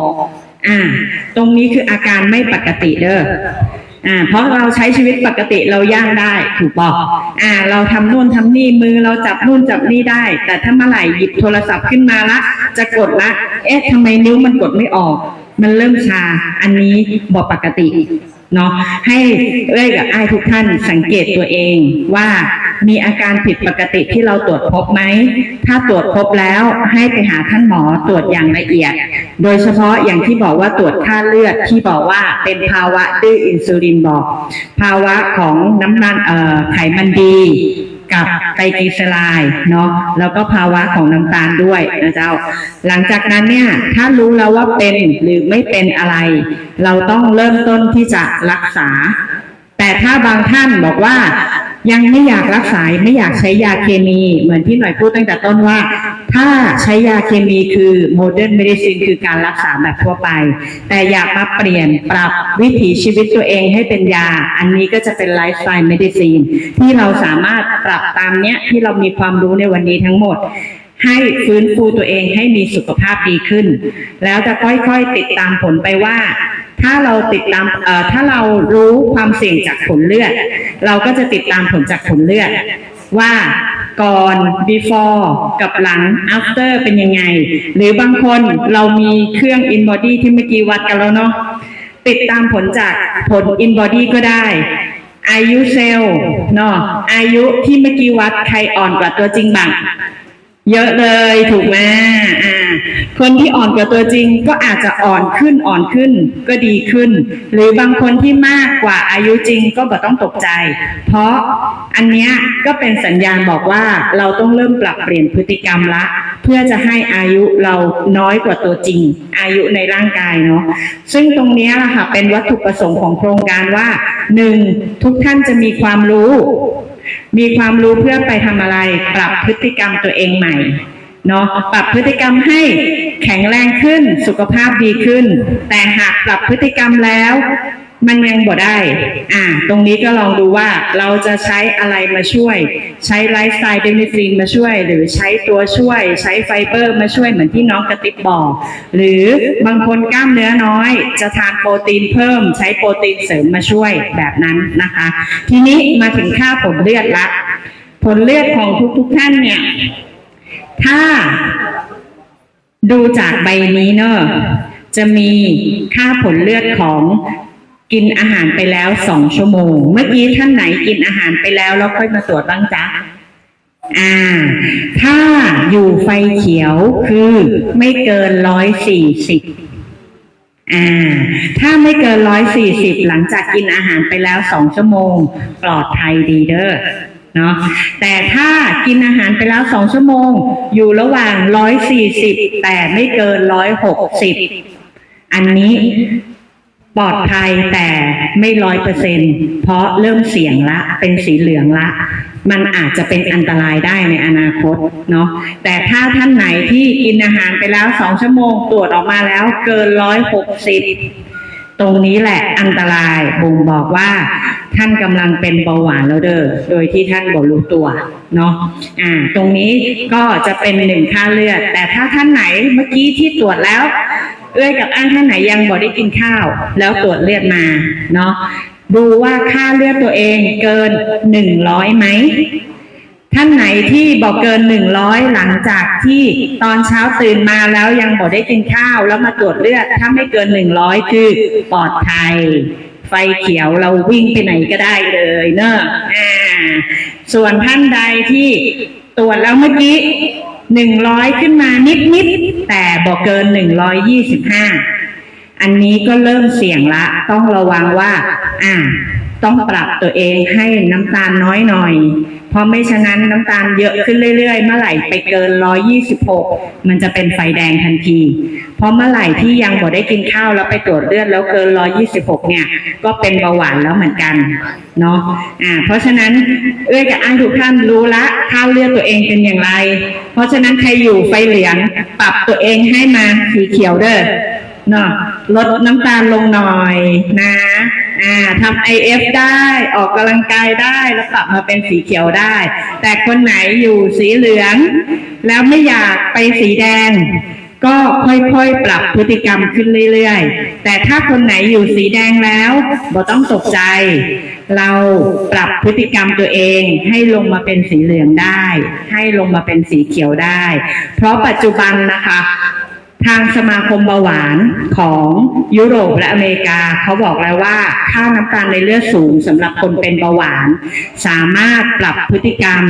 ดูแลตัวเองฟื้นฟูให้เบาหวานสงบได้ไม่ได้หมายความว่าทุกคนเป็นเบาหวานแล้วต้องเป็นตลอดชีวิตนะเจ้าตอนนี้เขาเรียกว่าเทรนด์สุขภาพใหม่เป็นเบาหวานเมื่อไหร่ที่ปรับพฤติกรรมตัวเองดีสามารถทำให้เบาหวานสงบได้ปรับพฤติกรรมตัวเองอย่างไรทางโครงการเนี่ยมีเรื่องของการให้ความรู้เรามีกรณีศึกษาเนาะว่าเราให้ความรู้ไปแล้วให้คนไข้ปรับพฤติกรรมแล้วผลปรากฏก็คือบางคนเนี่ยให้ความรู้แล้วให้ปรับพฤติกรรมแล้วทำยังไงก็ทำไม่ได้มีนะจ๊ะไม่ใช่ไม่มีทำแล้วทำไม่ได้ตรงนี้แหละเราต้องใช้ตัวช่วยตัวช่วยของพวกเราเนี่ยเราจะให้เขาใช้ผลิตภัณฑ์ที่เป็นโภชนะบำบัดเสริมไปกับการแพทย์โภชนะบำบัดเหมือนที่เลยบอกตอนต้นคือ Nutraceutical ก็คือการใช้อาหารเป็นยาเนาะทำให้เขาสามารถใช้ชีวิตได้ง่ายขึ้นแล้วก็พฤติกรรมดีขึ้นแล้วก็ลดความเสี่ยงที่จะเป็นเบาหวานมากขึ้นคือปลอดภัยมากขึ้นหรือบางคนที่ปรับพฤติกรรมได้ก็ไม่จำเป็นที่จะต้องใช้โภชนะบำบัดเลยสามารถดูแลตัวเองให้สมบูรณ์แบบแล้วก็หายดีหรือเบาหวานสงบได้เหมือนกันนะคะทีนี้อยากให้ดู case study ตรงนี้อาจจะมองไม่เห็นเดี๋ยวหน่อยเล่าให้ฟังเมื่อกี้เราจำเรื่องของภาวะดื้ออินซูลินได้เนาะไตรกลีเซอไรด์หารด้วย HDLกับทุกท่านกดเครื่องคิดเลขในโทรศัพท์รอนะมีคนไข้คนหนึ่งจากโรงหมอโครงการของเราเริ่มจากโรงหมอ103ก่อนเนาะโรงหมอ103มีคนไข้คนหนึ่งที่ไม่เคยตรวจเลือดต้องบอกคนไข้คนนี้เป็นบุคลากรทางการแพทย์ต่างหากเนื่องจากรักษาคนป่วยเยอะตัวเองยังบ่ได้ตรวจแต่พอไปตรวจหลังจากนั้นเนี่ยเห็นความผิดปกติตัวเองทันทีต้องบอกอย่างนี้ก่อนว่าเล่าเรื่องก่อนที่เขาจะไปตรวจเลือดเหมือนเมื่อกี้เลยบอกว่ามีสัญญาณเตือนจำได้ปะคะสัญญาณเตือนของเขาคือเขาวูบเขาเดินอยู่เขาจะวูบไม่ปกติละแล้วเขากดมือถือนี่แหละนี่ตัวอย่างจริงกดอยู่นิ้วค้างนิ้วไม่มีแรงมันจะไปต่อไม่ได้เพราะมันชาเนาะอันนี้ผิดปกติละเขาเลยไปหาหมอ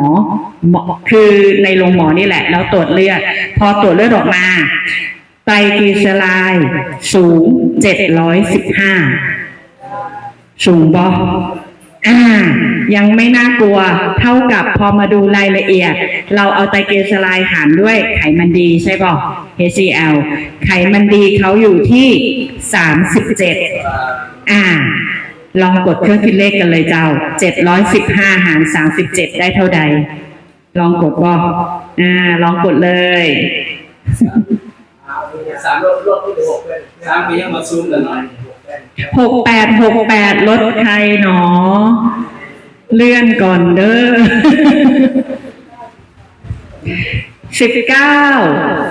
19.32สีแดงเกินเท่าไหร่แล้วเป็นสีแดงจ๊ะเมื่อกี้ที่บอกเกิน3แล้วเป็นสีแดงใช่ป่ะตอนนี้19โอ้โหแดงมากเลยสุดป่ะแสดงว่าคนคนนี้เป็นเบาหวานมาหลายปีแล้วไม่รู้ตัวเลยถูกไหมนั่นคือเขาถึงผิดปกติว่าเขาจะวูบหรือเขามือชาถูกไหมทีนี้ด้วยความที่ท่านเป็นบุคลากรทางการแพทย์ท่านรู้ว่ากินยานานๆแล้วมันทำให้มีผลต่ออวัยวะภายในท่านบอกได้อยากกินยาท่านเลยขอเข้าร่วมโครงการเนาะเข้าร่วมโครงการของเราเนี่ยก็ฟื้นฟูโดยการให้ความรู้ปรับพฤติกรรมและใช้โภชนาบำบัดนะคะโภชนาบำบัดที่ท่านใช้เนี่ยหลักๆก็คือไฟเบอร์นี่แหละค่ะไฟเบอร์เหมือนที่กระติกบอกคือไอ้ตัวเนี้ยเห็นไหมตอนนี้มันเหนียวมากเลยมันเป็นก้อนแล้วเพราะตอนที่เราชงผสมใหม่ๆพอมันเข้าไปในลำไส้มันเข้าไปในกระเพาะมันก็จะไปแผ่ออกอย่างเงี้ยในกระเพาะแล้วพอมันทิ้งระยะเวลาหนึ่งมันจะข้นแล้วจะสามารถดักจับน้ำตาลไขมันที่เรากินอาหารลงไปได้ทำให้น้ำตาลไขมันที่เรากินอาหารเข้าไปไม่ขึ้นน้อยลงแล้วทุกๆคาบเขาก็ใช้แบบเนี้ยทุกๆคาบเนาะมันก็เลยทำให้ผลเลือดเขาค่อยๆดีขึ้นซึ่งใช้โภชนะบำบัดตัวเนี้ยไป8 มื้อเด้อผลเลือดไตรกลีเซอไรด์ตัวใหม่324จาก715เหลือ324ไขมันดีเพิ่มขึ้นเป็น42ลองหาร324หาร42เท่าใดเจ้า324หาร42 7.7จาก19เหลือ7ภายใน8 มื้อจากเดิมที่คนนี้เป็นเบาหวานขั้นสุดเลยลงมาต่ำลงแล้วท่านเห็นแล้วว่าถ้าอย่างนั้นรักษาสุขภาพได้ละยังไม่ต้องใช้ยาเคมีปรับพฤติกรรมก่อน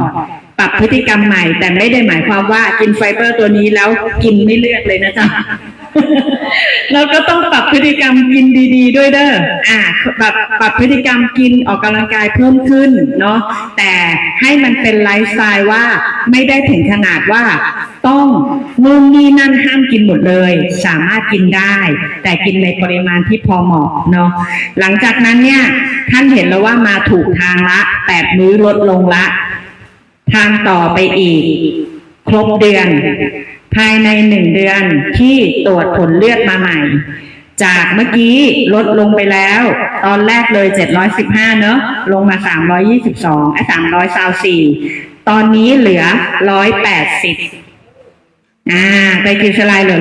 180ส่วนไขมันดีหลังจากปรับพฤติกรรมใหม่มาออกกำลังกายกินไขมันดีเพิ่มขึ้นด้วยจากเดิม37ขึ้นมาเป็น42ตอนนี้เป็น85 180หาร85ได้2.1 เป็นสีอะไรแล้วเจ้าสีเหลือง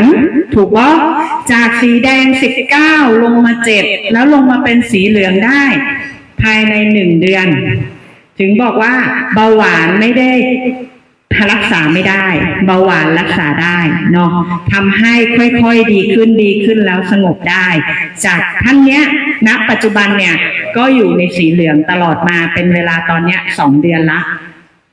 แล้วถ้าท่านอยู่ต่อไปอีกเดือนหนึ่งเป็น3 เดือนจะเริ่มมาดูค่าน้ำตาลในเลือดละค่าน้ำตาลในเลือดที่เขาบอกว่าเบาหวานสงบได้คือ HbA1c HbA1c ตัวเนี้ยคือน้ำตาลสะสมที่จะบอกว่าเป็นเบาหวานหรือเปล่าถ้าเบาหวานคนที่เป็นเบาหวานอยู่แล้วนะจ๊ะต้องน้อยกว่า 6.5 ถึงจะบอกว่าปลอดภัย แต่คนที่ยังบอกได้เป็นเบาหวานต้องน้อยกว่า 5.7 เนาะถ้าเราเป็นคนธรรมดาบอกได้เป็นเบาหวานต้องน้อยกว่า 5.7 แต่ถ้าคนที่เป็นเบาหวานต้องน้อยกว่า 6.5 ถ้าเมื่อไหร่น้อยกว่า 6.5 มากกว่า 3 เดือน แสดงว่าเบาหวานสงบได้ อย่างท่านเมื่อกี้ตัวอย่างเมื่อกี้ถ้าภาวะดื้ออินซูลินจาก 19 ลงมาเป็น 7 ลงมาเป็น 2 ตอนเนี้ยค่า HbA1c ของเขาเนี่ยตอนนี้เหลืออยู่ที่ 5.9 จากเดิมรู้ไหมว่าเท่าไหร่ จากเดิมเขาตรวจตัวนี้ด้วยคือ 13 จาก 13 ลงมาอยู่ 5.9 เพราะ 1. มีความรู้ละในการไปปรับพฤติกรรมตัวเองใหม่ 2. ใช้โภชนะบำบัดเข้าไปช่วย รู้แล้วว่าทานอาหารเป็นยายังไงเนาะแล้วสามารถดูแลตัวเองได้ภายใน1 เดือนให้น้ำตาลลดลงแล้วถ้าต่อเนื่องแบบนี้ติดต่อกันไปถึง3 เดือนน้ำตาลลดลงไปเรื่อยๆเบาหวานสงบลงอันนี้เป็นตัวอย่าง1 กรณี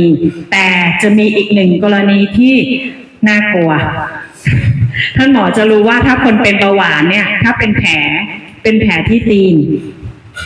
แล้วไม่รักษาแผลมันจะลามแล้วถ้าเลือดมันไม่ไปเลี้ยงจนเซลล์ตายเขาต้องตัดขาถูกบ่เรามีอีกเคสหนึ่งที่เคสเนี้ยลูกอาจจะไม่น่าดูนะเจ้าเป็นแผลที่ตีนเพราะเล่นกีฬา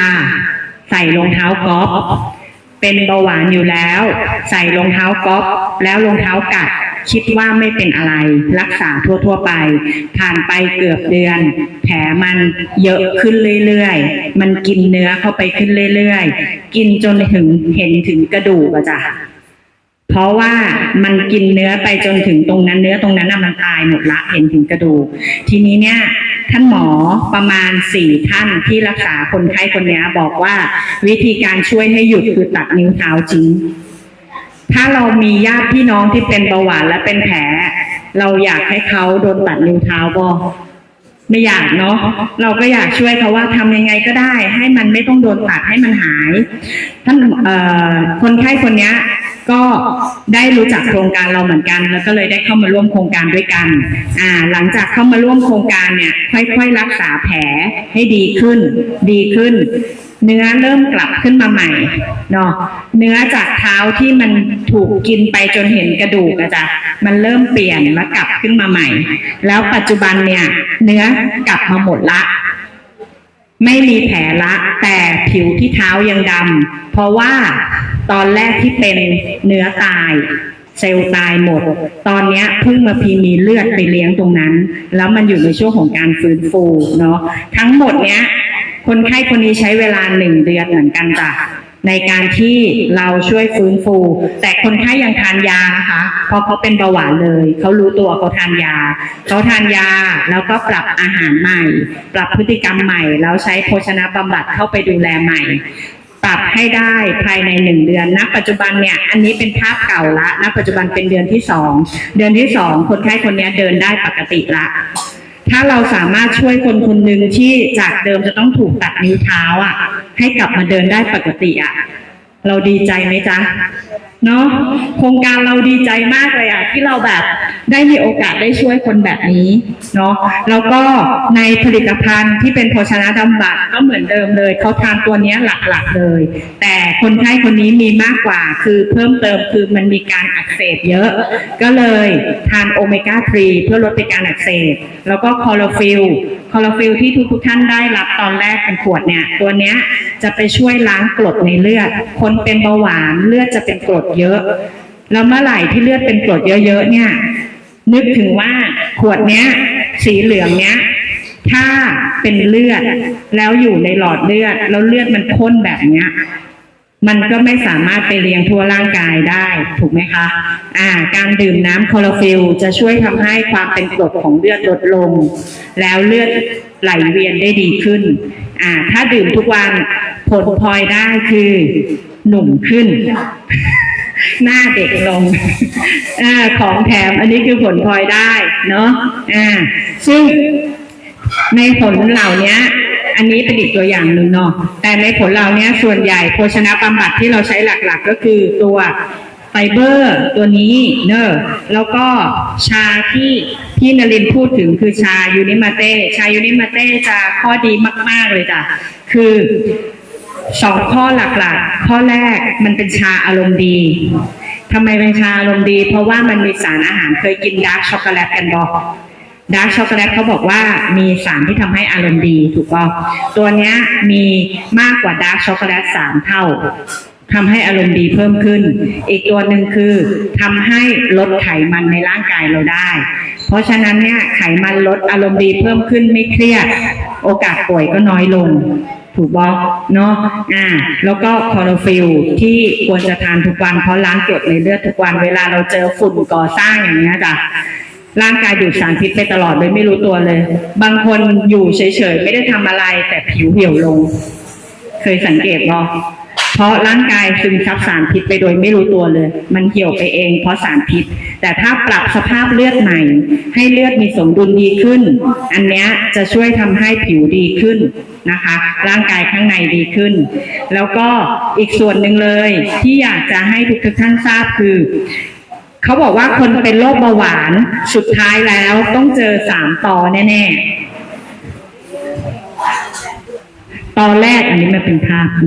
ไม่เป็นไรตอแรกคือตาเพราะถ้าเป็นเบาหวานนานๆแล้วเบาหวานขึ้นตา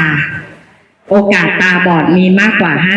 50%มันรักษาไม่ได้เลยเนาะอย่างที่2ตอที่2คือตีนเหมือนคนเมื่อกี้เป็นเบาหวานแล้วเป็นแผลที่ตีนเมื่อไหร่เส้นเลือดในร่างกายจะไหลจากหัวจดเท้าถูกป่ะทีนี้ไอ้ที่ไกลที่สุดจากหัวใจคืออะไรตีนถูกไหมทีนี้ถ้าเป็นเบาหวานที่ตีนแล้วเลือดข้นมากๆมันลงไปเลี้ยงตีนบ่ได้แล้วพอมันเป็นแผลเลือดไปเลี้ยงบ่ได้แผลมันกินเนื้อไปเรื่อยเขาก็ตัดตีนทิ้งไงวิธีการรักษาแบบทั่วๆไปคือตัดทิ้งเนาะเพราะฉะนั้นตอที่2คือตีนก็ต้องระวังตอที่3คือไตเพราะอะไรถ้าไม่เจอไตไม่เจอตาไม่เจอตีนแต่กินยาเคมีทั้งชีวิตมันลงไปที่ไตแน่นอนเนาะท่านหมอกองคำเคยให้ข้อมูลว่าข้อมูลการฟอกไตค่าใช้จ่ายการฟอกไต1 ครั้งอยู่ที่ประมาณถ้าจำไม่ผิดราวๆ1 ล้านกีบเนาะแล้วสัปดาห์หนึ่ง1 อาทิตย์ต้องฟอกไตประมาณ3 ครั้งหมอกองคำบอกว่ามันขึ้นอยู่กับสภาวะของคนไข้คนนั้นเพราะหมอกองคำมีเป็นหมอเฉพาะทางอาจารย์หมอเรื่องไตเลยเขาบอกขึ้นอยู่กับภาวะของคนคนนั้นว่าเลือดเขาสามารถปรับตัวเองได้มากน้อยแค่ไหนถ้าเป็นเยอะก็ต้องฟอก3 ครั้งถ้าเป็นน้อยก็ฟอก2 ครั้งถ้าฟอก3 ครั้งอาทิตย์หนึ่งก็คือ3 ล้านกีบ1 เดือนมี4 อาทิตย์12 ล้านกีบเนาะค่ายาบวกเพิ่มไปหมอกองคำบอกว่าต้องเตรียมไว้ต่อเดือนคือ15 ล้านกีบ15 ล้านกีบคูณ10 เดือน150 ล้านกีบอันนี้ยังไม่ครบปีเด้อแค่10 เดือน150 ล้านกีบปีนึงมันจะอยู่ประมาณ170 ล้านกีบเนาะแล้วคูณไปว่าคนฟอกไตปกติไม่ได้ฟอกปีเดียวคนฟอกไตต้องฟอกทุกๆปีทุกๆปีจนกว่าเขาจะเสียชีวิตถูกป่ะเพราะฉะนั้นคูณจำนวนปีไปเลยว่าปีนึง170 ล้านกีบจะฟอกไปกี่ปีเนาะเพราะท่านหมอที่โรงหมอที่1บอกว่าตาตีนไตแล้วอย่าลืมตัวสุดท้ายตาย เพราะฟอกไตยังไงต้องฟอกถึงตายถูกป่ะเพราะฉะนั้นเนี่ยเห็นด้วยไหมว่าเราป้องกันตัวเองบอกให้เป็นเบาหวานตั้งแต่แรกดีที่สุดเราไม่ต้องไปเตรียมเงินปีละ170 ล้านกีบไปฟอกไตเนาะเพราะเราป้องกันตัวเองตั้งแต่วันนี้เลยดูแลสุขภาพเหมือนที่ทุกท่านนี่ดูแลสุขภาพกันมาเนาะแล้วถ้าท่านไหนขาดอะไรก็เพิ่มอันนั้นขาดกล้ามเนื้อก็เพิ่มโปรตีนเนาะโปรตีนจะเป็นถั่วเป็นเนื้อสัตว์หรือจะเป็นโปรตีนเสริมก็ได้นะคะหรือท่านไหนขาดผักก็ไปเพิ่มไฟเบอร์ เนาะเพิ่มในสิ่งที่ตัวเองขาดเพื่อสุขภาพที่ดียิ่งขึ้นดีไหมคะแล้วก็ในวันนี้พวกเรามีความยินดีมากๆค่ะที่ได้มาเผยแพร่ข้อมูลความรู้ในวันนี้นะคะแล้วก็ในส่วนที่ข้อมูลใดๆที่ทุกท่านต้องการเพิ่มเติมตรงไหนสามารถถามผู้เชี่ยวชาญทุกท่านตรงนี้ได้เลยแล้วหลังจากนี้ก็จะได้ร่วมสนุกกันในการเต้นลีลาศร่วมกันเนาะวันนี้ขอขอบคุณทุกท่านหลายๆขอบใจหลายๆเด้อ